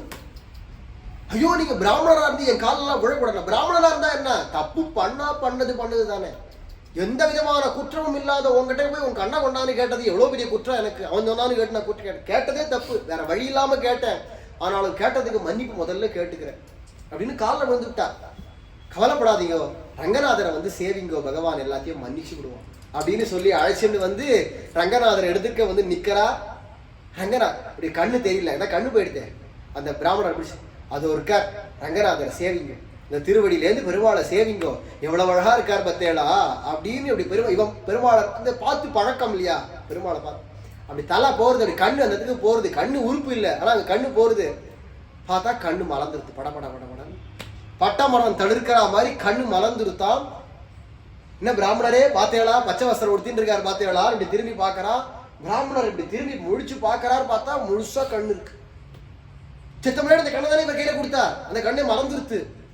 உடனே இந்த ரங்கநாதர்கிட்ட அவருடைய கிருபையை சொல்றதா, உன் பக்தியை சொல்றதா அப்படின்னு சொல்லி ரங்கநாதரையும் விழுந்து சேவிச்சு இவனையும் விழுந்து சேவிச்சு, எனக்கு கண்ணு வந்துருத்து பார்த்தேடா, உங்களுக்கு எந்த குற்றமும் இல்லை, எந்த பாவமும் இல்லை, நிம்மதியா நீங்க போங்க, உங்களையும் பகவான் மன்னிச்சுட்டாங்கிறதுக்கு தான் அடையாளம், எனக்கு கண்ணை கொடுத்து விட்டா அப்படின்னு சொல்லி அவரையும் சமாதானப்படுத்தி அனுப்ப, அவரமா நினைச்சாங்க பகவான் கொடுத்த கண், முன்னாடியே சரீரத்தோட வந்த கண்ணு, இந்த கண்ணு என்னடா பகவான் கொடுத்த கண், பகவான் கொடுத்த கண் அப்படின்னு அந்த கண்ணில் அவருக்கு ஒரு அபிமானம், ஏன்னா பகவான் கொடுத்த பிரசாதமாச்சே அப்படின்னு. அப்பேற்பட்டதானவன் புனஷ்டலேவே நயனம் பிரசாதா ஸ்ரீரங்கநாதஸ்ய பராங்கதிஞ்ச, கடைசியில உயிர் எப்போ போகணுமோ அந்த சமயத்துல உயிர் போனதும் வைகுண்டமும் அடைஞ்சான் இந்த ராஜன் அலர்கன் அப்படிங்கிறவன். இவா பரம்பரையிலேயே ககுத்ஸ்தன் அப்படிங்கிறதான ஒரு ராஜா. ஒரு சமயம் தேவேந்திரன் பயங்கரமான அசுராளுடைய அப்பப்போ அங்க வந்து சண்டை தான், இங்க அடிச்சுக்கிற மாதிரி தான் அங்கேயும், ஒன்றும் ஏதோ விசேஷமாக்கும்னு நினைச்சுக்காதீங்க. முதல் நாளே அன்னைக்கே சொன்னேன் நானு, அவ பண்ணிருக்கிற புண்ணியத்துக்கு நம்ம மதிக்கிறோமே தவிர, அவ புண்ணியம் அவளை இந்தந்த ஸ்தானம்னு பகவான் உட்கார வச்சிருக்கான், பகவானுடைய ஆணைக்காகவும் அவனுடையதான ஒரு வாக்குக்காகவோ இவ பண்ணிருக்கிற புண்ணியத்துக்காகவோ தான் நம்ம தெய்வங்களை மதிக்கிறோமே தவிர, நம்மள மாதிரிதான் அவ எல்லாத்துலயுமே, சண்டையிலையும் சரி குடும்பம் பண்றதுலையும் சரி எல்லாத்துலயும் நம்மள மாதிரி தான். இன்னும் சொல்ல போனா நம்மளோட ஒருபடி கீழான்னு கூட சொல்லலாம். இங்க மனுஷால கூட யாராவது ஒருத்தர் ரொம்ப உயர்ந்தவாளா கூட இருப்பா. அதனாலதான் பாருங்க, மனுஷாலா இருக்கிறவா சபிச்சு விடுறா தேவேந்திரனாலாம், தேவர்களையே மிஞ்சி விடுறா ரிஷிகள் போன்றவா எல்லாரும். ஏன்டா அவளை விட இவ வசத்தியா இருக்கா. அதனாலதான் சொல்றா உத்தமமானது சரீரம், மனுஷ சரீரம். 84 லட்சம் விதமான உடம்புகள் இருக்கு உலகத்துல, 84 லட்சம் விதமான சரீரங்கள் இருக்கு. அத்தனை சரீரங்கள்ல அது தேவ சரீரம், பித்ரு சரீரம், யக்ஷ சரீரம், பிசாசு சரீரம், கொசுலேந்து ஆரம்பிச்சு ஈ புழு பூச்சி நாய் கழுகு குதிரை என்னென்ன இருக்கோ அத்தனை சரீரம், மனுஷ சரீரமும் சேர்த்து 84 லட்சம் வெரைட்டி டைப், அவ்வளவு வெரைட்டி இருக்கு. அத்தனை வெரைட்டிலையும் வச்சு எது ரொம்ப டாப் மோஸ்ட் அப்படின்னா இந்த மனுஷ சரீரம் தான். நம்ம மனுஷரா இருக்கோங்கிறதுக்காக இல்ல, யதார்த்தம் அதான். உத்தம நரதேக பாயா பிராணி, உத்தமமான நரதேகம் கிடைச்சிருக்கு. பிராணியாட்டம் ஒரு மிருகம் மாதிரி வாழ வேண்டியதான கர்மாவுடைய நமக்கு உத்தமமான மனுஷ பிறவி கிடைச்சிருக்கு இல்லையா. அப்பேற்பட்டதான மனுஷ பிறவி அப்படிங்கிறது கிடைக்காதது கிடைச்சிருக்கு. அது எப்பேற்பட்டதான தேவ சரீரத்தை விட உயர்ந்தது. இது தேவர்களை விட நம்மளை விட ஒருபடி கீழன்னு கூட சொல்லிவிடலாம். ஆனா அவளுடைய புண்ணியத்தினாலையும் அவ இருக்கிற பதவியினாலையும் அவளுக்கு மதிப்பு கொடுக்கணும், தூஷணம் பண்ணக்கூடாது. அவள்கிட்டையும் பல உயர்த்தியும் இருக்கும் தாழ்த்தியும் இருக்கும், எல்லாத்தையும். இதுதான் உலகத்தினுடைய இயற்கைன்னு ஆரம்பிக்கச்சவே சொன்னேன். ஏற்றத்தாழ்வுகள் மாறுபாடுகள் தான் உலக இயற்கை. அது தேவாள் மட்டும் உலகத்தை விட்டு வெளியா போயிட்டார், அவளுக்கு சம்சாரத்தை தானே இருக்கா, சம்சாரத்தினுடைய இயல்பு இது. அதனால அவளுக்குமே சண்டைகள் உண்டு, அடிதடி சண்டை. ஏன்னா தேவலோகத்துல சொகுசு ஜாஸ்தி, போகங்கள் சௌக்கியங்கள் ஜாஸ்தி. அது எப்படியாவது தாங்கள் அனுபவிக்கணும் அப்படின்னு அசுராள் படையெடுக்கிறா. அசுராளும் தேவாளும் யாருடான்னா அண்ணன் தம்பி பங்காளி. ஒரே அப்பாவுக்கும் 2 அம்மாக்களுக்குமா பிறந்தவா. அப்பா ஒத்தரதா இவாளுக்கு, அம்மா வேற வேற பிறந்தவா. அடிச்சுக்கிறாள் ஓல ஓல ஓல ஓல, நம்ம இங்க அடிச்சுக்கிற மாதிரி தான் அங்கேயே அடிச்சுக்கிறான். ஒத்த ஓவா அவன் தோத்து போயிட்டான்னா அடுத்த வருவா, அடுத்தது சொத்துக்கு அடிச்சுக்கலாம், வேற ஒண்ணும் இல்லை. நானும் அந்த கஷ்யப்பருடைய பரம்பரை தான், நீயும் கஷ்யப்பருடைய பரம்பரை தான். உனக்கு என்னடா அந்த சொர்க்க சௌக்கியம், எனக்கு என்னடா பாதாளம், நான் ஏன் சொர்க்கத்தை பிடிக்க கூடாது அப்படின்னு இவன் கிளம்புவான். இல்ல இல்ல அது என்னுடைய சொத்து போடா அப்படின்னு அடிச்சு வரட்டுறது. திருப்பி அடுத்த ஒருத்த கிளம்புவான், அடுத்து பிடிக்க வருவான். இதே கூத்து தான். நிறைய இது வந்து வேதத்திலேயே இருக்கு. தேவா சுரா சன், தேவர்கள் வந்தா அசுரால் வந்தா 2 பேரும் அடிச்சுக்க ஆரம்பிச்சா, இவன் அவன் கையை பிச்சா, அவன் வந்தாலேயே பிச்சா. இதே கூத்து தான் அங்கேயும். ஆகையினால இப்ப என்னடா தேவேந்திரனால ஜெயிக்க முடியல அசுரால. இந்த ககுஸ்தன்ட்ட வந்து பகவான்கிட்ட போய் திருப்பார்கடல்ல போய் கேட்டான் தேவேந்திரன், இந்த அசுரனை ஜெயிக்கவே முடியல, நீங்க தான் வரணும்னா. இந்த அசுரனுக்கெல்லாம் நான் வர வேண்டியது இல்லப்பா, பூமியில ககுஸ்தன் சூரிய வம்சத்து ராஜா இருக்கான், அவனை போய் நீ துணை கொள்ளு. அவன்கிட்ட போயிட்டு நீ என்ன பண்ணணும், அவனை உன் கழுத்துல தோல்ல உட்கார வச்சு நீ அவனுக்கு வாகனமா போ, அவன் உன் தோல்ல இருந்து யுத்தம் பண்ணி ஜெயிச்சு விடுவான் அப்படின்னு பகவான் திருப்பார்கடல்ல சொல்ல அவன் ஓடி வந்து நிக்கிறான். தேவேந்திரன் மகாராஜா வந்து கொஞ்சம் உதவி பண்ணணும், கையை பிசைஞ்சிருந்து இருந்தான். ஏன் என்னாச்சு, அசுரால் தொல்லை தாங்க முடியல, கொஞ்சம் வரணுமே. சரி வரேன். நேரம் ரங்கநாதர்கிட்ட வந்து நின்ற உடனே ரங்கநாதர் என்ன பண்ண, நானே உனக்குழுக்குள்ள இருந்து யுத்தம் பண்றேன், கிளம்பு அப்படின்னு பகவான் சொல்ல பகவானுடைய ஆவேசம், இந்த காரியத்தை நடத்துறதுக்காக இவனுக்குள்ள பகவான் ஆவேசிக்க அந்த கால ரூபத்துல இந்திரன் வந்துட்டான். இந்திரனே ஒரு காளமாடு மாதிரி ரூபம் எடுத்துக்க அதனுடைய இந்த பகுதி இருக்குல்ல, கழுத்து பகுதி பிடரி, அந்த பிடரிக்கு ககுத் அப்படின்னு பேர், ககுதம் ககுத் அப்படின்னு பேர் சம்ஸ்கிருதத்துல. அந்த ககுத் அப்படிங்கிறதான பிடரி பகுதியில உட்காந்து வாகனமா அவனை வச்சுட்டு விஷப வாகனா இவன் போய் இந்த அசுரால யுத்தம் பண்ணி ஜெயிச்சதுனால இவருக்கு ககுத்ஸ்தான், இந்த பிடரியில உட்காண்டு இருந்தவன்கிறதுனால காரண பெயராக இந்த பெயர் ஏற்பட்டது. இவன் இந்த ககுத்ஸ்தனுடைய பரம்பரையில ராமர் வந்ததுனால தான் ராமருக்கு காகுத்ஸ்தான் அப்படின்னு பேர். காகுத்த நம்பி அப்படின்னு ஆழ்வார் கூப்பிடுறார். காகுத்தன் தமிழ்ல காகுத்தன், சம்ஸ்கிருதத்துல காகுத்ஸ்தான். இந்த காகுத்ஸ்தன் ககுத்ஸ்தன் அவருடைய பரம்பரையா இருக்கிறதுனால ராமருக்கு காகுத்ஸ்தான் அப்படின்னு பெயர்.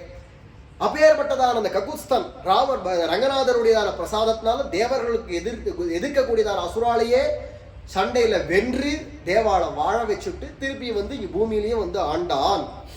ஸ்வர்கேபி பூஜ்யோ திவிஷத் பீராசீதி, சொர்க்கத்துல போய் எல்லா தேவர்களும் இவனை பூஜிச்சாலாம். யுத்தத்துக்கு அப்புறமா இவனை பூஜிக்காம இருப்பானா தேவேந்திரன்? அப்படி ஒரு நாள் பூஜிக்க என்ன கதியாகும்? ஒரு கால் இந்த ககுஸ்தன் தேவேந்திரனோட எது நம்ம கோத்தான வைங்க, இவனால ஜெயிக்க முடியாதவாளையே அழிச்சுருக்கான். அடுத்து இவன் திரும்பினா என்ன கதையாகும்? அவனுக்கே உள்ளூர பயம். இவன் அப்படி பண்ண மாட்டாளே தவிர அவனுக்கு உள்ளூர பயம் இருக்கும் இல்லையா? ஆகையினால ஒழுங்கா அவனை கூப்பிட்டு மரியாதை பண்ணி அனுப்பிச்சானான். இதுக்கு அப்புறமா திலீபன், திலீபன் ராமருடையதான தாத்தாவனுடைய அப்பா, ராமருடையதான தாத்தா அஜமஹராஜன், அவ அப்பா திலீபன். இந்த திலீபன் அப்படிங்கிறதான மகாராஜன், இவனுக்கு இந்த திலீபன் அப்படிங்கிறதான மகாராஜா அவருடைய புள்ளதான் ரகு. இந்த திலீபன் அப்படிங்கிறவன் இந்த பார்த்தா தேவலோகத்துக்கு போனான் யுத்தத்துக்காகன்னு. அப்படி தேவலோகத்துக்காகன்னு யுத்தத்துக்கு போய் அசுராளோட பலவிதமாக யுத்தங்கள்லாம் பண்ணி ஜெயிச்சுட்டான். இவனுக்கு ஏற்கனவே கல்யாணம் ஆயிடுத்து. இப்போ ஜாம்ஷெட்பூர்னு சொல்றோமே, ஜாம்ஷெட்பூர்னு அந்த இடத்துக்கு தான் மகத தேசம்னு பேரு. அந்த மகத தேசத்து இளவரசி சுதக்ஷிணா அப்படின்னு பெயர். அவளை தான் கல்யாணம் பண்ணிட்டு இருக்கா இளம் மனைவி. யுத்தத்துக்கு கூப்பிட்டாலும் கிளம்பி போயிட்டான். யுத்தத்துக்கு முடிச்சு விட்டு எல்லா தேவாள்கிட்டலாம் விடை பெற்றிருந்து திரும்பி வரான். தன்னுடைய இளம் மனைவி இருக்கா, இன்னும் குழந்தை ஏற்படலை, நல்ல குழந்தை அவனுக்கு பிறக்கும் அப்படின்லாம் அங்கே நல்வார்த்தைகள்லாம் சொல்லி அனுப்பிச்சிருக்கா. பிறக்கணும்னு ஆசையாக ஓடி வரான். மனைவியை நினச்சிட்டே ஓடி வரான். இப்போ கல்யாணம் ஆயிருக்கு, கொஞ்ச நாள் தானே ஆறுது. அதனால அந்த நினைவுல மனைவியை நினைச்சுட்டே ஓடி வரா. வர வழியில காமதேனு படுத்துன்னு இருக்கா. தேவலோகத்து வர வழியில காமதேனு படுத்துன்னு இருக்கா. இவன் கவனிக்காம காமதேனுவை தாண்டிட்டு வந்துட்டான். தாண்டினதுனால காமதேனு பார்த்தா, என்னையா தாண்டிட்டு போற, உன் மனைவியை நினைச்சுட்டு வழியில நான் படுத்துட்டு இருக்கேன், என்னை தாண்டிட்டு போற பையில நீ எதுக்காக இப்ப போறன்னா, அடுத்து போனா மனைவிட்டேருந்து குழந்தை பிறக்கணுங்கிற இடத்துல தானே போற, அதுல உனக்கு ஒரு விக்னம் ஏற்பட கடவுது அப்படின்னு சபிச்சுட்டா. விக்னம்னா தடங்கள், ஒரு தடங்கள் ஏற்படட்டும் அப்படின்னு சொல்லிவிட்டா. எனக்கு அது தெரியாது, இங்க வந்துட்டு குழந்தை பிறக்கணும் அப்படின்னு குரு கிட்ட வேண்டிண்டா. அவர் சொன்னார், உனக்கு ஒரு தடை இருக்குப்பா, காமதேனு உனக்கு ஒரு சாபம் கொடுத்துருக்கா, ஆகையினால அந்த சாபத்தை போக்கினா தான் உனக்கு குழந்தை பிறக்கும், இல்லை குழந்தை பிறக்காது அப்படின்ட்டார். என்ன பண்றதுன்னு தெரியல. சரின்னு காமதேனுவை குறிச்சே தபசு பண்ண. உடனே காமதேனு பிரத்யட்சமாகி, நான் தெரியாம பண்ணிவிட்டேன், வேணும்னு பண்ணல, ஏதோ சிந்தனை, இப்போ தானே கல்யாணம் ஆயிருக்கு, மனைவியை நினைச்சுட்டே அது ரொம்ப நாள் பிரிஞ்சுட்டு வரேன், ஆசையா அவளை நினைச்சுட்டே வந்துட்டேன், அதுக்காக எனக்கு தடங்கல் பண்ணானப்பா, அடுத்து வாரிசு வேண்டாமா அப்படின்னு கேட்டான். அந்த காலங்கள்லாம் வாரிசுக்கு அவ்வளவு முக்கியத்துவம். அதுவும் ஆண் குழந்தை பிறக்கணும். ஏன்னா குல தர்மத்துக்காக இருக்கட்டும், வீட்டுல பூஜை பண்றதான பூஜை தொடர்ந்து நடக்கிறதுக்காக இருக்கட்டும், பரம்பரை ஆண் தான் வாரிசு. பொண்ணு அடுத்த குடும்பத்துக்கு போய் அவ வாரிசை பெருக்கிறதுக்கு போயிடுறா. அப்போ இந்த குடும்பத்துக்கு இந்த பரம்பரைக்கு யாருன்னா ஆண் தான் வாரிசு. அப்படி இருக்கிறதுனால ஆண் வாரிசு தான் முக்கியமான வாரிசா இருக்கிறதுனால அந்த பையனை வேணுமே, குழந்தை வேணுமே. அந்த காலத்துல அதுக்கு ரொம்ப முக்கியத்துவம் கொடுப்பா. 10 பொண்ணு பிறந்தாலும் ஒரு பையன் பிறப்பானான்னு ஏங்குவா. அந்த அளவுக்கு அந்த காலத்துல முக்கியம் கொடுத்துருக்கா. இந்த காலத்துல அதனுடைய முக்கியத்துவம் தெரியல, அவ்வளவுதான் விஷயம். அப்படி இருக்கிறதுனால குழந்தை வேண்டாமா அப்படின்னதும் உடனே அந்த காமதேனு சொன்னா, சரிப்பா நீ பண்ணிவிட்ட தப்பு, எந்த பொருள் கிடந்தாலும் தாண்டக்கூடாது, நீ தாண்டிவிட்ட, அது என்னையே போய் தாண்டிவிட்ட, எனக்கு இதுக்கு பிராயசித்தமாக என்னுடைய பொண்ணு நந்தினின்னு இருக்கா, இந்த காமதேனுக்கு பொண்ணு நந்தினி, அந்த நந்தினியை வச்சு நீ வச்சுக்கோ, நீ பார்த்துக்கோ, அவளுக்கு சேவை பண்ணு, தொண்டு பண்ணு, அவன் எப்போ சந்தோஷப்படுறாளோ அப்போ உனக்கு குழந்தை பிறக்கும், அவன் சந்தோஷப்படுற அளவுக்கு நீ அவளுக்கு சேவை பண்ணு, மாட்டுக்கு சேவை பண்ணுன்னு சொல்லிட்டான். சரி செய்யறேன் அப்படின்னு பண்ணிட்டோம் தப்பு, அதுவும் கோமாதாக்கு சேவை பண்றதுக்கு பாக்கியம் வேணுமே. எப்பேற்பட்ட ராஜா இவன், சாதாரணப்பட்ட மனுஷன் இல்ல, பிச்சைக்காரன் இல்ல, உலகத்தையே கட்டி ஆள்ற ஒரே சக்கராதிபதியான ராஜா திலீபன். இப்ப என்ன பண்றான்னா மாடு மேய்ச்சிட்டு இருக்கான். இவன் பரம்பரையிலேயே இந்த இக்ஷ்வாக்கு முதலியதான பிள்ளைகள் இருக்கா இல்லையா, மனுவனுடைய பிள்ளைகள்ல அதுல ஒருத்தர் இந்த வசிஷ்டருடையதான கோசாலைய பார்த்துட்டு இருந்தார். சாணி வாடுறது, மாடை குளிப்பாட்டுறது, தண்ணி காட்டுறதுன்னு மாட்டுக்கு காரியம் பண்ணிட்டு இருந்தா. ராஜ புள்ள, மனுவனுடையவே புள்ளதான். ஏன்னா அதெல்லாம் திவ்யமான சேவை. பசுமாடுங்கிறது திவ்யம், எல்லா விலங்க போல பசுமாடு கிடையாது, அது திவ்யமானதா இருக்கிறதுனால அந்த கோமாதாவில தான் எல்லா திவ்ய தேவதைகளும் இருக்கா. பகவான் சாட்சாத் பகவானே அந்த பசுமாடுல தான் இருக்காங்கிறதுனால அந்த பசுமாடுக்கு சேவை பண்றதே பெரும் பாக்கியம். ஆசையா பண்றான், திலீபனும் ஆசையா தான் பண்றான். அந்த மாடு அவ்வளவு அந்த நந்தினியை பார்த்து பார்த்து பார்த்து பார்த்து பார்த்துக்கிறான், அப்படி கொஞ்சம் பார்த்து சேவை பண்றான், உழைச்சு பண்றான், ராப்பகல் கவனிச்சுக்கிறான். ஒரு நாள் மாடு மேஞ்சின்னு இருக்கு, இவன் ஒரு மரத்தடியில உட்காந்து இந்த மாடியே பார்த்துட்டு எந்த ஆபத்தும் வராம பார்த்துட்டு இருக்கிறச்சு, திடீர்னு ஒரு சிங்கம் அந்த நந்தினிய அடிக்க வருது, துரத்துறது பாஜின்னு. உடனே என்ன பண்ண, கையில ஆயுதத்தோட தான் இருக்கான், வில்லி அம்பியும் பூட்டி அந்த சிங்கத்தை அடிக்கலான்னு குறி வச்சானோ இல்லையோ, அந்த சிங்கம் இவனை பார்த்து ஒரு கர்ஜனை பண்ணிட்டு இவன் கை நின்று போச்சு, செயல்பட மாட்டேங்கிறது. அதனுடைய முழக்கம் இவன் கையை ஸ்தம்பிக்க வச்சு கொடுத்து கை அசைய மாட்டேங்கிறது, அம்ப விடணும் விட முடியல. உடனே ஏன் என்ன அடிக்க வந்த அப்படின்னு இந்த சிங்கம் கேட்கறது. உடனே இவன் சொல்றான், அந்த பசுமாடை வதம் பண்ணக்கூடாது, அதனால நீ அதை வதம் பண்ணி நீ அதை சாப்பிடாத, வேண்டாம் அப்படின்னு இவன் சொல்றான். சிங்கம் சொல்லிட்டு, நான் சிவகணம், எனக்கு இதுதான் ஆகாரம், நான் இப்படிதான் சாப்பிடுவேன், ஜீவோ ஜீவசி ஜீவனம், எங்கிற மாதிரி இருக்கக்கூடியதான துஷ்ட விலங்குகளுக்கெல்லாம் இந்த மாதிரி சாது விலங்குகள் தான் ஆகாரம், நான் சாப்பிடுவேன், அதனால நீ என்னை தடுக்க கூடாது அப்படின்னு சொன்ன உடனே இவன் பார்த்தா, அதெல்லாம் சரிதான், அதெல்லாம் நீ என்னமோ சொல்லிட்டு இருக்க நியாயம், அதெல்லாம் இருக்கட்டும், உனக்கு அப்படி ஒரு கால் இந்த நந்தினியினுடையதான மாம்சம் வேணும்னு நினைச்சியானா, அந்த மாம்சம் தான் உனக்கு ஆகாரமா வேணும்னு நினைச்சியானா அதை விட்டுடு, என் மாம்சத்தை எடுத்து என்ன சாப்பிடு அப்படின்ட்டான். உடம்பையே சாப்பிடு அப்படின்னு கொடுத்து விட்டான். கொடுத்து விட்டு நீ சாப்பிட்டுக்கோ, அதை போய் ஒண்ணும் பண்ணாத. அப்படியா சொல்ற, உண்மையாவா? ஆமா. பாஞ்சின்னு வருது சிங்கம் இவன் மேல அடிக்கிறது. பட்டுன்னு கண்ணை மூடிண்டா, மனசால ரங்கநாதனை அப்படியே தியானம் பண்ண, தலை குனிஞ்சுண்டு ஆச்சு போட்டு பாயறது, அடிச்சு கொதவி போட போறது, துண்டு துண்டா போறது, உடம்பு எல்லாம் வயிற்றுக்கு போட போறது. ஆச்சு நீயோட நமக்கு ஆயுசு முடிஞ்சுது அப்படின்னு நினைச்சுண்டா, ரங்கநாதரையே நினைச்சு உயிர் போற சமயத்துல பகவானை நினைப்போம்னு பகவான ரங்கநாதரையே நினைச்சுட்டு இருக்கா. நாழி மாட்டுக்கு போயிட்டே இருக்கு, ஒன்னுத்தையும் காணோம். கண்ணை திறந்து பார்த்தா அந்த சிங்கத்தை காணோம், காமதேனு நிக்கிறா. இதுக்கு காமதேனு தான் பரீட்சை பண்றதுக்காக சிங்கம் மாதிரி வந்திருக்கா. காமதேனுக்கு என்ன தெரியுமா அர்த்தம்? காமதேனுங்கிற சொல்லுக்கு கேட்டதெல்லாம் கொடுக்கக்கூடியவள், நம்ம ஆசைப்பட்டதெல்லாம் கொடுக்கக்கூடியவள்னு அர்த்தம். நம்ம ஆசைப்படுறது எல்லாத்தையுமே கொடுக்க முடியுமானா அவளால தன் ரூபத்தை மாத்திக்க முடியாது. சிங்கம் போல வந்து அப்படி விளையாடினாலும் இல்லையோ, எப்போ நீ என் பொண்ணான நந்தினியை காப்பாத்துறதுக்காக உன்னையோ சரீரத்தையே கொடுக்க துணிச்சுட்டியோ, உன் விஷயத்துல நந்தினியும் சந்தோஷப்பட்டு விட்டா, என் பொண்ணு நானும் சந்தோஷப்பட்டுட்டேன், இனி உனக்கு இருக்கக்கூடியதான குழந்தை பிறக்கிறதுக்கான தடை நீங்கித்து அப்படின்னு அனுகிரகம் பண்ணிவிட்டு அவ கிளம்பி போயிட்டா. அதுக்கப்புறமா தான் அந்த திலீபனுடைய புள்ளதான் ரகு. இந்த ரகு அப்படிங்கிறதான மகாராஜன், மகாத்மா. ரகுலாம் ஒவ்வொருத்தரும் இந்த சூரிய வம்சத்து ராஜாக்கள்லாம் மகாத்மாக்களா இருக்கக்கூடியவா. அந்த ரகு அப்படிங்கிறவன் பிறந்தான் குழந்தையாக. அந்த வம்சத்துலதான் ராமர் அவதரிச்சதுனால ராகவன், ரகுநாதன், ரகுராமன், ரகுபதி அப்படிங்கிறதான பெயர்கள்லாம் ராமருக்கு ஏற்பட்டது. ரகுவரன் எல்லாம் சொல்றோமே, அதனால இருக்கிறதுனால ரகுநந்தனன், ரகுவரன் இதெல்லாம் எதனாலன்னா இந்த ரகுவனுடைய பரம்பரையில வந்ததுனாலதான் ராமருக்கு அந்த பேருன்னு வரணுமானா, ராமருக்கு இந்த ரகுவனுடைய பேரை சொல்லணுமானா இந்த ரகு எப்படி இருந்திருக்கலாம்? மகாத்மா. இவருடைய ஆட்சி காலத்துல இவன் என்ன பண்ணுவானா, 6க்கு 1 6ல் 1 பாகம் வரி வசூல் பண்ணுவான் ஜனங்கிட்ட. 6 மூட்டை நெல் விளைஞ்சதானா 1 மூட்டை அரசாங்கத்துக்கு கொடுத்துடணும். அத மாதிரி 6ல் எவ்வளவு விளையிறதோ அதுல 6ல் 1 பாகம் இப்படி வாங்கிடுவான். அதீதமான அந்த வரி வசூல் பண்ணிவிடுவான். வசூல் பண்ணிவிட்டு அத்தனை வரி வந்ததும் கஜானா ரொம்பவும் இல்லையா, உடனே அத்தனை எடுத்து ஜனங்களுக்கு எல்லாத்தையும் கொட்டி செலவழிச்சுட்டு கையை உதறிட்டு போயிடுவான். அவள் வரியில வந்த வரி பணத்தை மட்டும் செலவழிப்பான்ல, தன்னுடைய சொந்த சொத்துக்களையும் எல்லாத்தையும் வித்து வித்து கடைசியில ஓட்டாண்டியா போயிட்டா. அவனுக்கு கையில பைசா இல்ல, ஒரு ஓலை குடிசையில எங்கேயோ வாழ்ந்துட்டு இருக்கான், கிராம மக்களை போல வாழ்ந்துட்டு இருக்கான் இவனும் ராஜா. திருப்பி அறுவடை ஆச்சு, எல்லாம் விவசாயங்கள்லாம் ஆச்சு அப்படின்னா வரி வசூல் பண்ண வேண்டிய சமயம் வந்ததுன்னா அரண்மனைக்கு வருவான். உடனே வந்தா எல்லா கஜானா ரொம்பின உடனே அத்தனையும் எடுத்து அள்ளி செலவழிப்பான், போயிடுவான் காட்டு. அப்படிப்பட்டதான வள்ளல். ஒரு சமயம் குத்சர் அப்படிங்கிறதான ஒரு மகரிஷி அவருடைய குருவுக்கு தட்சணை கொடுக்கணும். குரு எனக்கு இவ்வளவு பொற்காசு கொண்டு வா அப்படின்னு சொல்லிவிட்டா. அவருக்கு ஏதோ தேவை, அதனால பொற்காசை போய் எங்கேயாவது சம்பாதிச்சுன்னு வா அப்படின்னு சொன்னதும் இவன் பிராமணனா இருக்கனால தானம் வாங்கலாம், இப்படி இந்த ரகு கிட்டக்க போனா கேட்டதெல்லாம் கொடுப்பார் அப்படின்னு கேள்விப்பட்டு நேரம் வந்தான். ரகு ஒரு பெரிய மகாராஜா அப்படின்னு நினைச்சுன்னா அரண்மனைக்கு போனா.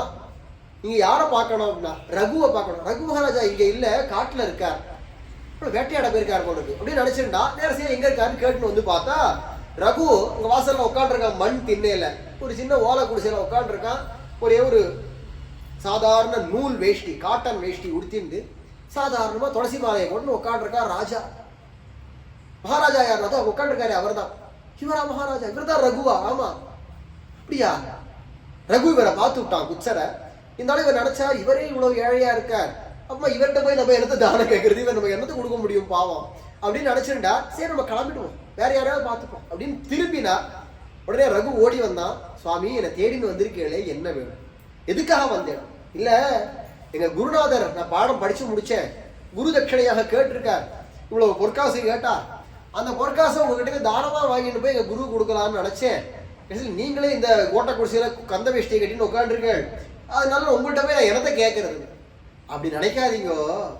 நான் சாதாரணமா தான் இருக்கேன் சரி, ஆனா என்கிட்ட வந்துட்டு ஒண்ணு இல்லைன்னு நீங்க திரும்பி போகக்கூடாது, உங்களை விட மாட்டேன். அப்படி ஒரு பிராமணரா இருக்கீர், வேதம் படிச்சிருக்கீர், உங்ககிட்ட வந்துட்டு ஒண்ணும் இல்ல இருக்கு, வெறுங்கையோட போறதா, செத்த இருங்கோ அப்படின்னு சொல்லிவிட்டு ஹே குபேரா அப்படின்னு கூப்பிட்டான். அரட்டை கண்டு ஓடி வந்தான் குபேரன். ரகு மகாராஜா என்ன செய்யணும்? தேவன் இதோ இந்த பிராமணருக்கு குரு தட்சணை கொடுக்கறதுக்கு காசு வேணுமா, தங்க காசுகளை கொட்டு அப்படின்னா கல கல கல கல கல கலன்னு தங்க காசுகள் பொற்காசுகள் கொட்டுறது மழையா, கணக்க தாரையா பொழியது ஆகாசத்துல இருந்து. அத்தனை காசுகள் மலை மாதிரி இப்படி குவிஞ்சு நிக்கிறது. ஏ பிராமணரே குச்சரே எவ்வளவு வேணுமோ தங்கத்தை எடுத்துக்கோ அப்படின்னு சொன்னார் ராஜா.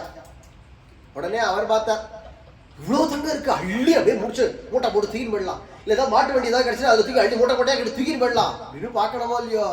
வித்தம் யாவத் பிரயோஜனம், எனக்கு என்ன தேவையோ எண்ணி அத்தனை பொற்காசு, அதுவும் என்ன அவர் குருநாதருக்கு என்ன கொடுக்கணுமோ அந்த பொற்காசை மட்டும் எண்ணி, அவர் 100 பொற்காசு கேட்டாலும் அந்த 100 பொற்காசு மட்டும் எண்ணி எடுத்துட்டு எனக்கு இது போரும் எங்க குருநாதருக்கு கொடுக்கறதுக்கு, இதுக்கு மேல எனக்கு ஒரு காசு வேண்டாம் முடிச்சு போட்டு அவங்களும் போயிட்டான். அப்படிதான் பிராமணா இருக்கணும். அப்புறமா என்ன செய்யறா குபேரன் என்னன்னா ரகு சொல்லியாச்சு, நான் கொடுத்தாச்சு, இனிமே இந்த பைசாவுக்கு எனக்கு சம்பந்தம் இல்லைன்னு அவன் திரும்பி போயிட்டான். ரகு என்னடா இந்த பணம் கூட அந்த பிராமணருக்குன்னு கேட்டு வாங்கி இருக்குது, இதுமே இந்த பிராமணருடைய சொத்து, இது எனக்கு அதுக்கு சம்பந்தம் இல்லை அப்படின்னு ரகு திரும்பி போயிட்டான். சரி முட்டு மாதிரி இந்த பணம் கிடக்கு, ஊர்க்காரங்க போறவா வரவாழ்லாரும் 5 10 எடுத்துன்னு போக மாட்டாளான்னா, இன்னொருத்தருடையதான பொருள் நமக்கு எதுக்கு, அது நெருப்பு, அது விஷம் அப்படின்னு நினைச்சிட்டு அது மாட்டு பல வருஷங்கள் அப்படியே முட்டா கிடந்ததான் அந்த காசு. அப்படியே கிடந்து ஒத்த கை வைக்கல. ரங்கநாதர் இருக்கிற இடம் அப்படி இருக்குமா. ஸ்ரீரங்கத்துக்கு ரங்கநாதர் இங்க தமிழ்நாட்டுக்கு வந்ததுக்கு அப்புறமா நம்ம ராமானுஜருக்கு பிற்காலத்துல பராசரப்பட்டருங்கிற ஆச்சாரியர், அவர் திருநாராயணபுரத்தை இருந்த நஞ்சியர் அப்படிங்கிறதான ஒரு சிஷ்யர், அவர் எல்லா சொத்துக்கும், அவர் பெரிய வித்வான், அவர் ஏகப்பட்ட சொத்து அவருக்கு. அது சொத்துக்கள் எல்லாத்தையும் 3ஆ பிரிச்சு அவருடைய மனைவிமார்களுக்கு எல்லாம் கொடுத்துட்டு ஒரு பாகம் தான் கையில எடுத்துட்டு நேரம் வரா ஸ்ரீரங்கத்துக்கு சன்னியாசம் வாங்கிட்டு குருவான பராசரவட்டர்கிட்ட வந்து இது ஆச்சாரியருக்கு அப்படின்னு சமர்ப்பிச்சார். குரு தட்சணை அப்படின்னு கொடுத்தா. ஆச்சாரியர் வெள்ள வேஷ்டி கட்டின்னு இருக்கிறதான குடும்பத்துல இருக்கிற கிரகஸ்தர் சிஷ்யர் முற்றும் துறந்ததான திருதண்ட காஷாயதாரியான நியம சன்னியாசி. இதுதான் வைஷ்ணவ தர்மம். ஸ்ரீ வைஷ்ணவ சம்பிரதாயத்துல என்ன ஏற்றம்னா, குருவா இருக்கிறவர்னா சன்னியாசி தான் குருங்கிறது கிடையாது. ஜீயர்களா சன்னியாசிகளா இருக்கக்கூடியதான ஆச்சாரியர்களுக்கு என்ன மதிப்போ, என்ன ஜீயர்களுக்கு மதிப்போ, ஒரு மாத்து குறைச்சல் இல்லை கிரகஸ்த ஆச்சாரியர்கள். இன்னும் சொல்லமா ஜீயர்களை காட்டிலும் ஒருபடி மேலன்னு சொல்ல சம்பிரதாயம் அப்படிதான் இருக்கு. அதிகப்படியா நான் சொல்லிவிடல. சன்னியாசியானதான ஆளவன் தான் கிரகஸ்தரா குடும்பத்துல வெள்ள வேஷ்டி கட்டி இருக்கிற மணக்கால் நம்பிகளை விழுந்து சேவிச்சார். ராமானுஜர் பெரிய நம்பிகள்ங்கிறதான கிரகஸ்தரை விழுந்து சேவிச்சார். நஞ்சியங்கிற சன்னியாசி பராசரப்பட்டருங்கிற கிரகஸ்தரை சேவிச்சார். அதே மாதிரி நம்பிள்ளைங்கிற ஆச்சாரியர் கிரகஸ்தர், அவருடையதான சிஷ்யர் பின்பழகியராம் பெருமாள் ஜீயர் அப்படிங்கிறவர், அவர் சன்னியாசி. அதுக்கப்புறம் பெரியவாச்சான் பிள்ளை கிரகஸ்தர், குடும்பத்தில் இருக்கக்கூடியதான குடும்பஸ்தர், அவர் சிஷ்யர் வாதிகேசரி அழகிய மணவாள ஜீயர். சாய் மணவாள மாமுனிகள் சன்னியாசி, திதண்ட காஷாயத்தோடு இருக்கிறவர், அவ ஆச்சாரியர் திருவாய்மொழி பிள்ளைங்கிற கிரகஸ்தர். கிரகஸ்தனா நீ இருக்கியா, முற்றும் திறந்த சன்னியாசியாரு முக்கியம் இல்ல, அந்த ஆச்சாரியரா இருக்கக்கூடியவருடைய ஞானம் அனுஷ்டானம் அவருடைய தகுதிகள் தான் இங்க முக்கியத்துவம். வயசு கூட முக்கியத்துவம் கிடையாது. சாஸ்திரமே சொல்றது சிஷ்யோ விருத்தகா குரு யுவா. குரு சின்ன பையனா இருப்பான், சிஷ்ய வயசானவனா இருப்பான். இங்க வயசு முக்கியம், சரீரத்தினுடையதான வயசு முக்கியம் இல்லப்பா. ஆத்ம ஞானம் என்ன, அவருடைய ஞானம் பக்தி வைராக்கியம் தகுதிகள் அனுஷ்டானங்கள் அவைகளுடையதான மதிப்பு தான் இங்கே தவிர. அதனாலதான் சம்பிரதாயத்துப்படி பார்த்தோம்னா ஆச்சாரியனா இருக்கக்கூடியவன் சிஷ்யர்களா இருக்கக்கூடியவாள வாங்கோ போங்கோன்னு கூப்பிடக்கூடாது, மரியாதை கொடுத்து பேசக்கூடாது. டேய் இங்க வாடா, ஏ இங்க வாடி அப்படின்னு தான் கூப்பிடணும். தான் முறை. அந்த உரிமை இல்லைன்னு ஒருத்தரை பார்த்து வாடா வாடின்னு சொல்லிடுவோமா? டீ போட்டு பேசுவோமா? அந்த அளவுக்கு ஆச்சாரியர் உரிமையை எடுத்துட்டு எந்த சிஷ்யன்ட்ட பேசி பழகிறாரோ அந்த சிஷ்யனுக்கு தான் ஆத்ம முன்னேற்றம் வரும். கடைசி பட்சம் நீ வா போனாவது ஆச்சாரியர் கூப்பிடணும். ஒரு கால ஆச்சாரியர் கூப்பிடல, ஏன் சுவாமி என்கிட்ட நீங்க அப்படி கூப்பிட மாட்டேங்கிறீர்கள், என்ன கூப்பிடுங்க சுவாமி, அப்படி என்னன்னா அந்நியனா பாக்குறீங்களா அப்படின்னு நம்ம தான் கேட்கணும். சிஷ்யனுக்கு அது, ஏன்னா ஆச்சாரியர் அப்படி கூப்பிட்டா தான் நீ மேல ஏறுவ. வாங்கோ போங்கன்னு கூட்டாலும் படுகுழியில போய் விடுவ. குருவா இருக்கிறவ சின்னவரா இருக்கட்டுமே, சிஷ்யனா நம்ம வயசுல பெரியவனாவே இருக்கட்டுமே, ஆனால் இங்க சரீரத்தினுடையதான வயசு முக்கியம் இல்ல, அவளுடைய தகுதி தான் முக்கியம். அவ ஸ்தானம், அவ தகுதி, அவளுடையதான ஞானம். இவா சொன்னா பகவான் தலையாட்டுவான், நீ நானும் சொன்னா பகவான் தலையாட்டுவானா? எவ்வளவு வயசுலடா இருக்கட்டுமே, எத்தனையோ வயசு இருக்கிறவா இருக்கு. பிரம்மாவுக்கு எவ்வளவு வயசு, ரோமசருக்கு எத்தனை வயசு? பிரம்மாவோட பெரியவர் ரோமசர் வயசுல. ரோமசன் ஒரு மகர்ஷி இருக்காரு, அவருடைய வயசு ரொம்ப ஜாஸ்தி. மார்க்கண்டேயர் நித்தியம் 16 வயசுல பெற்றவர், அவருடைய வயசு ஜாஸ்தி. அது மாதிரி வயசானவா இருக்காங்கிறதுக்காக அவ சொன்னாலும் பகவான் கேட்பான்றது இல்ல. ஆனா இந்த ஆச்சாரிய பரம்பரையில வந்து ஒரு சின்ன குழந்தை சொன்னா கூட பகவான் கேட்டுருவோம். அந்த ஸ்தானம், அவளுடைய தகுதி, அவளுடைய பெருமை, அவளை பகவான் வச்சுட்டு இருக்கிற நிலை, பகவான் தான் இந்த பரம்பரையில கொண்டு பறக்க வச்சிருக்கான். நீ நானுமா பறக்க வச்சோ இல்ல அவளை பறம் கேட்டு வந்ததா? அதெல்லாம் கிடையாது. பகவான் இன்னார் இந்த பரம்பரையில வரட்டும் பகவான் நியமிச்சு பறக்க வைக்கிறான். அப்படி இருக்கிறதுனால அந்த ஸ்தானத்துக்கு உரியதான மரியாதை, அவளுடைய தகுதிக்கு உரிய மரியாதை, அவளுடைய ஞானத்துக்கு உரிய மரியாதையா இருக்கிறதுனால ஒரு காலம் நம்மளை விட குருநாதரா இருக்கிற சின்னவரா இருந்தா கூட நம்மளை வாடா போடான்னு தான் கூப்பிடணும். கடைசி பட்சம் வா போனாவது கூப்பிடணும். அந்த அளவுக்கு நம்ம உரிமை கொடுக்கணும். சுவாமி ஏன் என்ன கூப்பிட மாட்டேங்கிறோம் அப்படின்னு நம்ம தான் போய் கேட்கணும். ஆச்சாரிட்ட அப்படி கூப்பிடுங்க, அது எங்கேயா இருந்தாலும் பரவாயில்ல அப்படின்னு அந்த உரிமையை நம்ம தான் கொடுக்கணும். அப்படிங்கிறதுலாம் சிஷ்ய லட்சணங்கள். அப்படி இருக்கிறதுனால அத மாதிரி இருக்கக்கூடியதான அந்த சிஷ்யரான சன்னியாசியா இருக்கக்கூடியதான நஞ்சியர், சன்னியாசியா கிரகஸ்தராங்கிறது முக்கியம் இல்லை அப்படிங்கறத ஆரம்பிச்சேன். அது சன்னியாசியான நஞ்சியர் கிரகஸ்தரா இருக்கக்கூடிய பட்டர்கிட்ட வந்து விழுந்து சேவிச்சுட்டு சுவாமி தனம்னு வச்சார். எல்லாம் ரத்தனங்களும் தங்க காசுகளுமா வந்து வச்சிருக்காரு. உடனே பட்டர் கிட்ட என்னது இது அப்படின்னு, இல்ல சுவாமி அடியன் என்னுடைய பூர்வாசிரமத்தில் அடியன் சம்பாதிச்ச சொத்துக்களை 3ஆ பிரிச்சு அதெல்லாம் குடும்பத்துக்கு 2 பாகத்தை கொடுத்துட்டே ஒரு பாகம் இங்க ஆச்சாரியருக்காக கொண்டு வந்திருக்கு. மூட்டைக்கட்டை தூக்கு மூட்டைக்கட்டை அப்படின்னா கடுமையா தான் பேசினார். சாந்தமாலாம் பேச எடு மூட்டைக்கட்டை இதை ஆச்சாரியருக்குன்னு கொண்டு வந்திருக்கு. மூட்டைக்கட்டுன்ற சரி அடியன் இன்னும் மூட்டைக்கட்டா தூக்கிட்டேன். நேரம் கொண்டு போய் அங்க காவேரி கரையில கொண்டு போய் கொட்டி விட்டு உடுத்தின்ற வேஷ்டியோட ஸ்நானம் பண்ணிவிட்டு அனுஷ்டானம் பண்ணி ஆச்சாரங்கள்லாம் பண்ணிவிட்டு அப்புறமா வாரும். இங்க பூடலை மாத்தின்னு வாரும்னா இத்தனையும் பண்ணிட்டு வாருனா, என்னமோ எங்கேயோ ஒரு இடத்துக்கு போயிட்டு வந்தா அப்படிதான் சுத்தி பண்ணிப்பா, அதை மாதிரி பண்ணிட்டு வான்றா. ஸ்மசானத்துக்கு போயிட்டு வந்தா அப்படி சுத்தி பண்ணிப்பா, அதை மாதிரி பண்ணிட்டு வாருனா. ஆச்சாரியர் நியமனம் அப்படின்னு நினைச்சார். எடுத்துன்னு போனார். காவேரி கையில கொண்டு போய் அங்க கொட்டினார். அத்தனை ரத்தனங்களையும் கொட்டி அப்படியே போட்டார். போய் ஸ்நானம் பண்ணி போனெல்லாம் மாத்திண்டு ஆசமனம் பண்ணிட்டு திரும்பி வந்தார். இப்போ வார் உட்கார் அப்படின்னு உட்கார வச்சுட்டு அம்மா பேச ஆரம்பிச்சார். அவ்வளவுதான். கிட்டத்தட்ட 1.5 மாசம் ஆயிடுத்து. ஒரு நாள் காவேரிக்கு போய் ஸ்நானம் பண்ணலாம் வாரும் அப்படின்னு இந்த நஞ்சியர் இன்னும் சிஷாலாம் கூட்டிட்டு கிளம்பி காவேரியில எந்த படித்துறையில எந்த இடத்துல இந்த பராசரவட்டர் கொண்டு போற அந்த நெஞ்சியர் கொண்டு போய் அந்த நகைகளை போட்டாரோ அந்த பாதையில போறச்சே அந்த ஓரமா அப்படின்னு மினுக்குன்னு மினுக்கிறது. உடனே பராசரவட்டர் கேட்டார், என்னது நஞ்சியரே, என்னது மினுக்குன்னு இருக்கு, என்னது இது?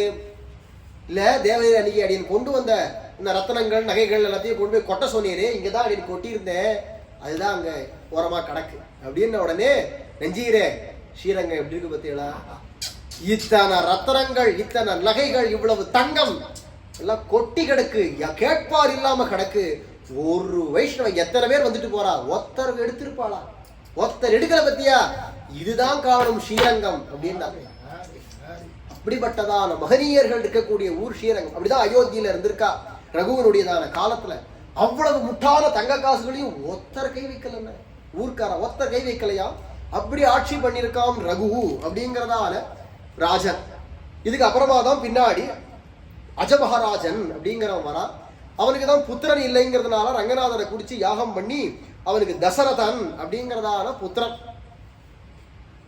தசரதன் அப்படிங்கிறதான புத்திரன் அஜோபி ராஜா பகவந்தமீசம் ஆராத்ய ரங்கே சமபாபபுத்திரம் பிரக்யாத வீரியம் புவனத்ரயேபி யம் ரோச்சயாமாச ஹரிஸ்வதாதம். எந்த தசரதர இவர்தான் எனக்கு அப்பா அப்படின்னு சாட்சாத் பரபிரம்மமான பகவான் நாராயணன் தேர்ந்தெடுத்தானோ அந்த தசரதர பெற்றவன் இந்த அஜன். எப்படி பெத்தான்னா ரங்கநாதனை பூஜை பண்ணி பெத்தான். ரங்கநாதனுடைய பிரசாதம் தான் அஜமஹராஜன். அஜமஹராஜன் பெற்ற ஒரு புத்திரனாக சுப்புத்திரனாக கிடைச்சான் தசரதன். தசரதனை சொல்றச்சே ராஜர்ஷி சதிர்ஷ பிரம்மர்ஷி சதிர்ஷோ ராஜா அப்படிங்கிறார். பிரம்மர்ஷி மாதிரி இருப்பாராம். பிரம்மர்ஷின்னா இந்த வசிஷ்டர் போன்றவர்கள் பிரம்மர்ஷி, பிராமண ரிஷி. இவர் ராஜ ரிஷி தான் இவன், ஆனா பிரம்மர்ஷி மாதிரி இருப்பான். ஏகப்பட்ட யாகங்கள்லாம் நிறைய பண்ண வேண்டியதெல்லாம் தேதாயுக காலம். அந்த காலத்துல யாகம் பண்றதுதான் வழக்கம். அந்த காலத்துல சொன்ன தர்மம் யாகம் பண்றது. அதனால நிறைய யாகங்கள் பண்ணியிருப்பான், நிறைய விரதங்கள் எல்லாத்தையும் அனுஷ்டிச்சு அவனை பார்த்தாலே ஒரு ரிஷியோ அப்படின்னு தோணுமா. அப்படி இருப்பானோ தேஜஸ்வியா நியம நிஷ்டையோட அப்படி இருப்பானோ. ராமாயணத்துல அத்தியாய சர்க்கமா வர்ணிச்சுன்னு போறார். ஊர் ஜனங்கள் எல்லாம் வர்ணிக்கிறார். அவனுடைய ஆட்சி தசரதனுடையதான ஆட்சிங்கிறது பொற்காலம். எல்லாருமே பொற்காலம் தான். ராமராஜ்யம் அப்படிதான் இருந்தது. தசரதனுடையதான ராஜ்யம் எல்லாம் அப்படிதான். நீ ராமராஜ்யம் வேணும்னு எவ்வளவு ஆசையோட சொல்றான்னா, ராமராஜ்யம் அப்படிங்கிறது என்னன்னு தெரியாதவன் தான் அதெல்லாம் வேண்டாம்னு சொல்லுவோம். எவன் ராமராஜ்யம் வேண்டாம்னு சொல்றானோ அவனுக்கெல்லாம் ராமாயணத்துல என்ன சொல்லியிருக்குன்னே தெரியாது. அந்த காலத்து ஆட்சி என்னன்னே தெரியாது. ஏன் சம்ஸ்கிருதம் ஒழிகன்னு சொல்றான் தெரியுமோ? சம்ஸ்கிருதம் எல்லாருக்கும் தெரிஞ்சுக்கணும், இதெல்லாம் படிச்சுருவாளே, படிச்சா தெரிஞ்சுருவாளே. அப்ப அந்த காலத்துல எல்லாம் எப்படிலாம் எல்லாரும் சௌக்கியமா சௌஜன்யமா ஒருத்தருக்கு ஒருத்தர் குழுக்குள்ள அந்யோன்யமா இருந்திருக்காங்கிறதெல்லாம் தெரிஞ்சு போயிடுமே. அப்ப இவன் சொல்ற புடுகு கதைகள்லாம் வெள்ள செல்லுபடியாகாது ஜனங்கள்கிட்ட. அவனுடையதான மதத்தை உள்ள திணிக்கணுமானா நம்மள்ட்ட இல்ல பொய் அப்படின்னு சொல்லணுமே. அதுக்கு சம்ஸ்கிருதம் படிக்காம இருக்கணுமே, முட்டாள்களா இருக்கணுமே.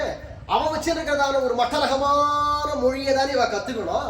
அப்பதானே இவன் மண்டை கிறுக்கு பிடிச்சு போகும், புத்தி மழுங்கி போகும், எந்த விதமான முன்னேற்றங்களும் ஏற்படாது. அந்த மொழியை நிறைய பேசினாதானே இவளுக்கு வியாதிகள்லாம் வரும். சவுண்டுக்கு அவ்வளவு வைப்ரேஷன் உண்டு. விளையாட்டா நான் சொல்லிட்டு போகல. சம்ஸ்கிருதம் தமிழ் போன்றதான பாரதிய மொழிகளை பேச பேச நம்ம உடம்புக்கு ஆரோக்கியம். அதுல வரக்கூடியதான வர்க்கங்கள் க க க க ச ச ஜ ஜ ட ட ட ட அந்த ஒவ்வொரு சொல் எழுத்தும் ஒரு இடத்துல அக்கு பிரஷரா உடம்புல வேலை செய்யும். அந்த ஒரு சொல்லு வரைச்சும் ஒரு இடத்துல அதுக்கு பிரஷர் கவனிச்சு பார்த்தா தெரியும். சில எழுத்துக்கள்லாம் தொப்புள்ளேருந்து அதுக்கு பிரஷர் வரும். அந்த எழுத்து தொப்புள்ளேருந்து வரும், அதனுடைய அழுத்தம் அங்க இருக்கும். தொண்டையிலேருந்து சிலது வரும், நெஞ்சிலேருந்து சிலது வரும்னு ஒவ்வொருத்துக்கும் ஒரு இடத்துல பிரஷர் கொடுத்து உடம்புக்கு ஆரோக்கியத்தை கொடுக்கும். இங்கிலீஷ் பேசிட்டே இருந்தோமானா உடம்புல நிறைய வியாதிகள் வரும். அப்பதானே எல்லாருக்கும் நாசமா போவாங்கிற எண்ணம் அவனுக்கு. இந்த தர்மத்தை கட்டு குட்டி சவரா ஒழிச்சு கட்டிவிட்டு நம்மள்ட அவனுடைய சுபாவம், அது வெளிநாட்டனுடைய சுபாவம். எந்த நாட்டுக்கெல்லாம் அவன் போனானோ அந்த நாட்டு தர்மங்கள் எல்லாத்தையும் அழிச்சுட்டு தங்கள்கிட்ட கொண்டு அங்க திணிப்பான். முடிஞ்சதுன்னா அந்த நாட்டுல தொன்று தொட்டு இருக்கிறதான பண்டிகைகளையோ என்னென்ன விசேஷங்கள் இருக்கோ அதெல்லாம் தங்களுடையதுன்னு மாத்திப்பான். கிறிஸ்துமஸே அவனுக்கு சொந்தது கிடையாது, வேற ஒருத்தருக்கு வேற ஒரு கண்ட்ரியில கொண்டாடின்றதை இவன் தனக்குன்னு எடுத்துட்டான். இவன் என்ன சொல்ற, ஆயிடும்னா, இந்தியாவுக்கு வந்தானா இங்க வந்ததுக்கு அப்பா இப்ப என்ன ஆச்சுனா புறப்பாடு பண்றான், கொடிமரம் ஏத்துறான், பொங்கல் வைக்கிறான், அங்க பிரதட்சணம் பண்றான், மஞ்சள் துணி கட்டின்னு போறான், பலி கொடுக்கறான், எல்லாம் பண்றான், தேங்காய் உடைக்கிறான், எல்லாம் பண்றான். இன்னைக்கு தேரோட்டம் நடக்கிறது, 10 நாள் பிரம்மோத்சவம் நடக்கிறது, பிரசாத விநியோகம் நடக்கிறது, பஜனை பண்றா, கும்மி அடிக்கிறா, திவிநாமம் பண்றா, சிலுவையை தூக்கிட்டு போறா, இங்க காவடி தூக்கிட்டு போறா, அங்க சிலுவையை தூக்கிட்டு போறா.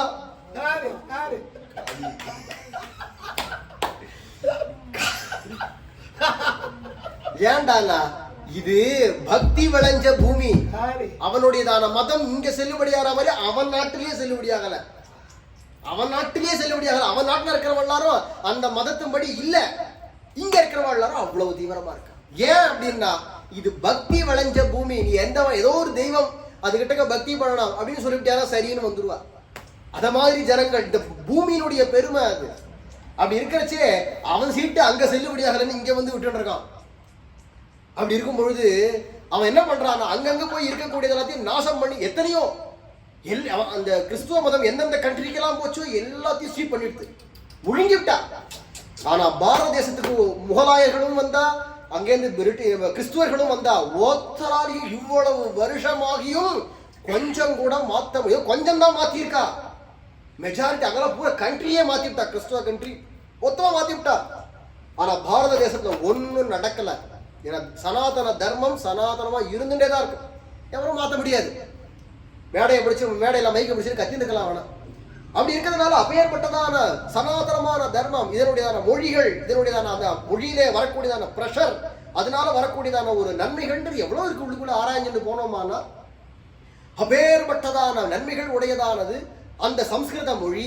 அதை பேஸ் பண்ணி தான் எல்லா மொழிகளும் வருது. இன்னொரு ஒரு விஷயம் இங்க பிராசங்கிகமா சொல்லிட்டு போயிடுறேன். சம்ஸ்கிருதம் அப்படிங்கிறதான மொழியினுடையதான எழுத்து வட்ட எழுத்து. நிறைய பேருக்கு இது தெரியாது. நாகரி அப்படிங்கிறது வேற, அது சம்ஸ்கிருதத்துக்கு உரிய எழுத்து. இப்ப ஹிந்தியெல்லாம் எழுதுறாளே, இப்ப சம்ஸ்கிருதத்துக்கு எந்த ஒரு எழுத்தை எழுதுறாளோ அது சம்ஸ்கிருத எழுத்து உண்மையா கிடையாது, அது எடுத்துக்கொள்ளப்பட்டது, பின்னாடி சேர்க்கப்பட்டது. சம்ஸ்கிருதத்துக்கு உண்மையான எழுத்து கிரந்த லிபின்னு பேரு. தமிழ் மாதிரியே இருக்கும் அது. ஆனா அதுல 4 வர்க்கங்கள் எல்லா எழுத்துக்களும் இருக்கும். இன்னைக்கும் வேதங்களோ அது மாதிரி பூரா கிரந்த லிபியில தான் எழுதப்பட்டிருக்கு. நம்ம புராணங்கள், சம்பிரதாய கிரந்தங்கள் எல்லாமே ஓலைச்சுவடிகள் எல்லாம் பார்த்தோம்னா வட்ட எழுத்து கிரந்த லிபியில தான் எழுதியிருப்பா. இல்லைன்னா சிலதெல்லாம் தெலுங்குல இருக்கும். தெலுங்கு நாட்டுல அங்க எழுதினவால தெலுங்கு எழுதியிருப்பா. ஆனா எல்லா இடத்துக்கும் பிரதானமா பார்த்தோம்னா கிரந்த லிபி அப்படிங்கிறது வட்ட எழுத்து. சம்ஸ்கிருதம், தமிழ் இதெல்லாமே, சம்ஸ்கிருதம் அப்படிங்கிறது அம்மா, தமிழ்ங்கிறது அப்பா. இத பேஸ் பண்ணி தான் எல்லா மொழிகளும். இந்த 2 மொழியினுடையதான தாக்கம் எல்லா மொழிகள்லயும் இருக்கு. இன்னும் சொல்ல போனோமானா இங்கிலீஷ்லயே இருக்கு. மாதா, சம்ஸ்கிருதத்துல மாதான்னா அம்மான்னு அர்த்தம். இங்கிலீஷ்ல அம்மாக்கு என்ன சொல்லுவ? அம்மாக்கா மதர், மாதா மதர். அப்பாக்கு என்னது? ஃபாதர் இல்லையா? பிதா ஃபாதர். பிராதா அப்படிங்கிறது சகோதரனுக்கு, கூட பிறந்த அண்ணன் தம்பிகளுக்கு என்ன சொல்லுவேன் இங்கிலீஷ்ல? பிரதர். பிரதர் தானே, பிராதா பிரதர். சம்ஸ்கிருத பேஸ் தான் தமிழ் அல்லது சம்ஸ்கிருதம். இதோட தாக்கம் எல்லாம் மராட்டியில எடுத்துக்கோங்களேன். ஆயான்னு, தமிழ்ல ஆயான்னா அம்மா, ஆயி. மராட்டியில ஆயின்னா அம்மா, அப்பா ஆயின்னு தமிழ்ல சொல்றோமே அதே ஆயி தான் அங்கேயும் மராட்டிலையும். தமிழே அங்க தாக்கம் இருக்கு மராட்டியில. இதை மாதிரி எடுத்துட்டோமானா நம்ம தமிழ் சம்ஸ்கிருதம் இரண்டும் அப்பா அம்மா, இதை பேஸ் பண்ணி தான் இத்தனை லாங்குவேஜஸும் வந்திருக்கு. அப்போ அதுக்கு அடிப்படையான இந்த சம்ஸ்கிருதம் அப்படிங்கறத தெரிஞ்சுக்கலையானா இத்தனை சாஸ்திரங்களையும் தெரிஞ்சுக்க முடியாது. இத்தனை சாஸ்திரங்களையும் தெரிஞ்சுக்காம இருந்தா தான் நம்ம சீட்டு இங்க செல்லும். ஆகையால தான் சம்ஸ்கிருதம் அப்படிங்கிறத கற்கக்கூடாது. அதை சொல்லி தரக்கூடியதான அந்த பிராமணர்கள் எல்லாரும், ஆரியர்கள், பார்ப்பனர்கள், அவளை எல்லாரும் துரத்தி அடி, அவளை ஒழிச்சு கட்டி இத்தனை பேச்சுக்கும் காரணம் என்னன்னா, அவன் மதம் இங்க செல்லணும், இந்த நாட்டை பொறுத்து அவன் நாடா ஆக்கிக்கணும், அவன் மத பிரச்சாரம் பண்ணணும். அதுக்காக தான் இத்தனை பேச்சு. அப்ப ராமாயணத்துல எடுத்து பார்த்தா தெரியும். மகாபாரதம், ராமாயணம் அந்தந்த காலங்கள்ல எழுதப்பட்டதான காவியங்கள், அதுல இருக்கக்கூடியதான வர்ணனைகள், அவ எப்படி ஆட்சி பண்ணியிருக்கா, ஜனங்கள் எப்படி சௌக்கியமா வாழ்ந்தார்கள், அது அத்தனையும் அதுல இருக்கக்கூடியதான ஹிஸ்டரி. இன்னைக்கு சொல்லக்கூடியதான செப்பு பட்டயங்கள் இல்ல கல்வெட்டுகள் இதெல்லாம் தான் பிரமாணம்ங்கிறியப்பா. அதுக்கு முன்னேல கோடி மடங்கு பிரமாணம் இதெல்லாம். ராமாயணம், பாகவதம், பாரதம், 18 புராணங்கள் இதெல்லாம் அப்பேற்பட்டதான ஒரு கல்வெட்டுக்கு மேல பற்பட்டதான ஒரு பெரிய அத்தாட்சி. அத பொய் அப்படின்னா சகஜமா சொல்லிவிடுறான். சகஜமா சொல்ற விஷயம் இல்லை இது. அவ்வளவு விஷயங்களும் இருக்கு. தசரதருடையதான ஆட்சி காலம், ராமருடையதான ஆட்சி காலம் பொற்காலம். அருமையா ஆட்சி பண்ணியிருக்கா. குடியான ஜனங்கள், கிராமத்தில் இருக்கக்கூடியதான கடைநிலை இருக்கிறத வச்சு ஏழை மகா பிச்சைக்காரனா இருக்கக்கூடியவன் எப்படி இருக்கான்னா, தங்கத்துல காதுல குண்டலம் போட்டுண்டு, தலையில கிரீடம் போட்டுண்டு, கழுத்துல செயின் போட்டுண்டு, கையில கங்கணம், விரல்கள்ல மோதிரம், இடுப்புல ஒட்டியானம் இல்ல கயறு, தங்க கயிறு அரஞ்சான் கட்டிண்டு, காலில் தண்டை, இடுப்புல பட்டு வேஷ்டி, கழுத்துல நல்ல மாலை, நல்ல சந்தனம் பூசிண்டு, வேளைக்கு நன்னா சாப்பிட்டு எல்லா சௌக்கியங்களையும் குறைவர அனுபவிக்க கூடியவர்களா சாதாரண பிச்சைக்கார குடியான ஜனம் கூட இருந்திருக்கா. பிச்சைக்காரனே கிடையாது. பிச்சைக்காரனே இந்த அளவுக்கு இருக்காருன்னா பாத்துக்கோங்க. பிச்சைக்காரனே கிடையாதுன்னு அர்த்தம். எல்லாரும் அங்க நான் குண்டலினோ. இது ராமாயண காலத்துல இருக்கட்டுமே.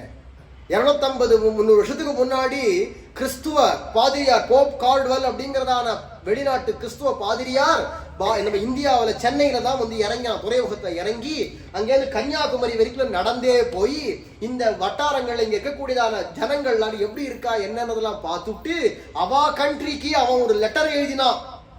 அதுல சொல்லிட்டு போறச்சே சொல்றான், இந்த இந்தியாங்கிறதான இந்த பாரத தேசமாகிய இந்த கண்ட்ரியில ஒரு பிச்சைக்காரன் கூட இல்லை. இந்த லெட்டரே இப்ப கிடைக்கிறது. இந்த லெட்டரே இப்ப கிடைக்கிறது. நம்ம எழுதினதான லெட்டர். ஒரு பிச்சைக்காரன் கூட இந்த நாட்டில் இல்லை.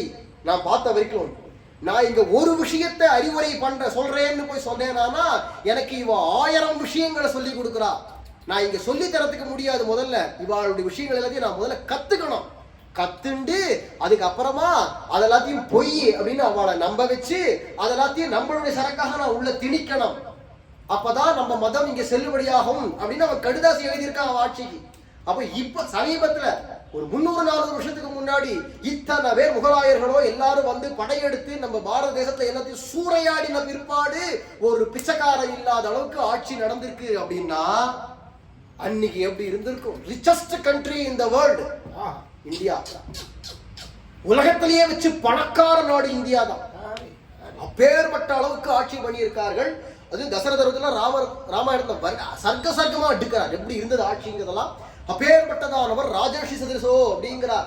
அப்பேற்பட்டதான ராஜா தசரதன் அவனை பிள்ளையாக யார் கொடுத்தா அப்படின்னா அஜமகாராஜாவுக்கு நம்ம ரங்கநாத பெருமாள். இன்னைக்கு ஸ்ரீரங்கத்துல பள்ளி கொண்டிருக்கிறதான நம்பெருமாள் ரங்கநாத பெருமாள் இருக்காரே அவருடைய பிரசாதமா. அப்பேற்பட்டதான ஏகேவா மகீசா புவி ரங்கநாதம் ஆராத்ய பக்தியா நிஜகாங்கிதானி நாவா புரேவம் கலு ரங்கநாதஹ கிருபாநிதிஹி கல்பக விருக்ஷ ஏஷா. என்னமோ கல்பக விருக்ஷங்கிற எல்லாரும் அந்த கல்பக விருட்சம் என்ன கொடுத்துட போறது? கோட்டி கல்பக விருட்சம் சேர்ந்தாலும் நம்ம ரங்கநாதருக்கு சமமாகாதுப்பா. இந்த மாதிரி எத்தனை ராஜாக்கள். இதுல நான் ஏதோ சில ராஜாக்களை தான் சொல்லியிருக்கேன். எத்தனையோ ராஜாக்கள் கிட்டத்தட்ட அவ பரம்பரையை சொல்லிட்டு போச்சு 100-200 தலைமுறை சொல்லிட்டு போறா. இவளுடைய தலைமுறைகள்லாம் 100 வயசு வாழ்றவா இல்ல, ஒவ்வொருத்தரும் ஆயிரக்கணக்கான வயசு வாழ்ந்தவா. ஒவ்வொருத்தரும் ஆயிரக்கணக்கான வருஷங்கள் வாழ்ந்திருக்கா. அப்படி இருக்கிறதுனால அவ தலைமுறை குறைச்சல்தான் வருஷங்கள் ஜாஸ்தி. 28 சதுர்யுகம் இருக்கு இல்லையா? இப்ப 28வது சதுர்யுகம் நம்ம இருக்கிறது. இந்த மன்வந்தரம் ஆரம்பிச்சு இந்த 28 சதுர்யுகத்துல அவ 250-300ன்ற பரம்பரை. அவ்வளவு காலம்னா அவ ஆயுசு பெருசா போகும். அந்த கால கிருதயுகம் திரேதாயுகம். கிருதயுகத்தை விட ஆயுசு திரேதாயுகத்துல குறையும். திரேதாயுகத்தை விட துவாபரயுகத்துல ஆயுசு குறையும். துவாபரயுகத்தை விட கலியுகத்துல ஆயுசு குறையும். பலம் குறையும், சக்தி குறையும், எல்லா புத்தியும் குறையும். குறைஞ்சே பாருங்களேன். யாராவது ஒருத்தருக்கு புத்திசாலித்தனம் இருக்குன்னு சொல்லுங்க. புத்திசாலித்தனம் போக வேண்டாம், மனப்பாடம் பண்ற சக்தியை சொல்லுங்களேன். அந்த காலத்துல எல்லாத்தையுமே மனப்பாடம் பண்ணிட்டு இருந்தா. இந்த காலத்துல யார் மனப்பாடம் பண்றாங்க? எல்லாம் போன் வந்துருக்கு. எல்லாம் தான் எதுனா போன். அப்ப 2 1 நிமிஷம் சார் 4 என்னையா 2 4 போடுறது வாய் தெரியாதா உனக்கு? 16 எவ்வளவு அப்படின்னா 1 நிமிஷம் சார் 30 16 30 ஆமா 30 சாரி பை மிஸ்டேக்கா சொல்லிட்டேன் 32 வளர்றான் அவன். கணக்கே தெரியல. எனக்கு போன் ஏதோ கருவியை நம்பி நடக்கிறான தவிர மண்டையில முழுக்கையும் இல்ல. சுமக்கிறான் முதுகுல. அடிக்கடி சுவாமி சொல்லுவா இது மாதிரி பள்ளிக்கூடம் போற குழந்தைகள்லாம் முதுகுல சுமக்கிறா புளிமுட்டை மாதிரி. மண்டையில ஒண்ணும் இல்ல. மண்டல ஒன்றும் சுமக்கிறது இல்ல, அறிவு குறைஞ்சு போச்சு, மந்த புத்தி, ஆயுசும் மந்தம், மந்தாஹாசு மந்த மதயா மந்த பாக்யா உபத்ருதாக, பலவேறு உபதிரவம் நிறைஞ்சிருக்கு. இதான் கலியுகம். ஆயுசும் குறைச்சல் தான். இன்னைக்கு எல்லாரும் இப்ப ஆவரேஜ் எவ்வளவு வயசு வாழறா? இன்னைக்கு ஆவரேஜ் என்ன? மிஞ்சி போனா 60 வயசு. 60 தாண்டதே பெரிய விஷயமா இருக்கு. நிறைய பேர் 40 வயசு தான், அதுவே போயிடுறான். எல்லாம் ஹார்ட் அட்டாக்ங்கிறான், அந்த அட்டாக்ங்கிறான், இந்த அட்டாக்ங்கிறான், நிமோனியல் அட்டாக்ங்கிறான், எல்லாம் போயிட்டே இருக்கா. அது வேற பேர் கொரோனா அது மாதிரி 4 வந்துச்சுன்னா மொத்தம் போச்சு. பத்தையா ஓ ஆயுசு அவ்வளவுதான், குறைச்ச ஆயுசு. 1000 வருஷத்துக்கு முன்னாடி சகஜமா 120, 130, 150 வாழ்ந்தா. துவாபரிகத்துல 500 வருஷம் 1000 வருஷம் எல்லாம் வாழ்ந்துவா. துவாபரிகத்துல இருந்திருக்கா.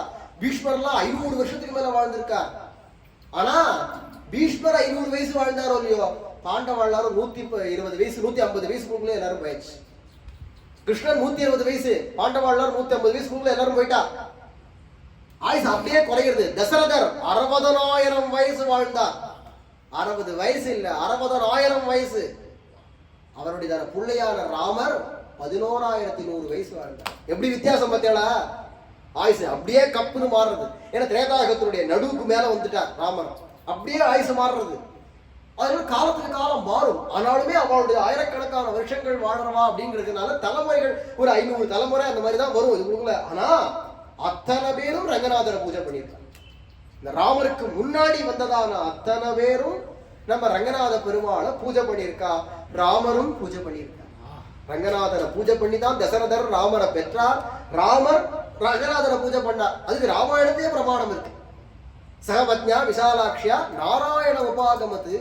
குல தெய்வம் நித்தியம் பூஜை பண்ற மூர்த்தியே அந்த ரங்கநாதர் தானா இருக்கிறதுனால அந்த ரங்கநாதர் தான் போய் நின்றார் அப்படின்னு ராமாயணமே காட்டுறது. அப்பேற்பட்டதான அந்த ரங்கநாதர் இவர் எந்த ராஜா தான் சேவிக்கல, எந்த ராஜா தான் இந்த ரங்கநாதருடைய அருளை பெறல, அருளால யார் தான் வாழல. ராஜாவா இருக்கட்டும் பூஜாவா இருக்கட்டும் யாரா இருந்தாலும் ரங்கநாதருடைய அனுகிரகம் பரிபூர்ணமாக எல்லாருக்கும் பண்ணக்கூடிய ஒரு கல்பக விருட்சமாக கேட்டதை கேட்டபடி கொடுக்கிறதான ஒரு வள்ளலாக ரங்கநாதர் திகழறார் என்று இந்த சரித்திரத்தை சொல்லிட்டு போறார். மேலும் அடுத்து ராமருடைய சரித்திரத்தை ஆரம்பிக்கிறார். மேல நாளைக்கு அனுபவிக்கலாம். ஜெய ரங்கநாத பகவான் கி ஜெய். ராமானுஜா ராமானுஜா ராமானுஜா ராமானுஜா ராமானுஜா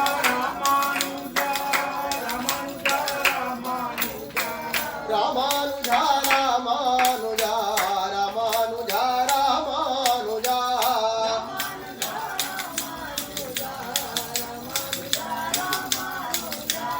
ராமானுஜா ராமானுஜா ராமானுஜா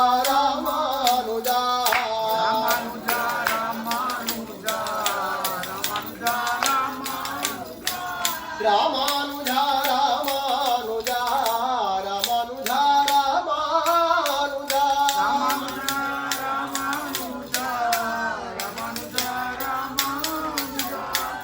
जय रामानुजाचार्य भगवान की जय। बोलो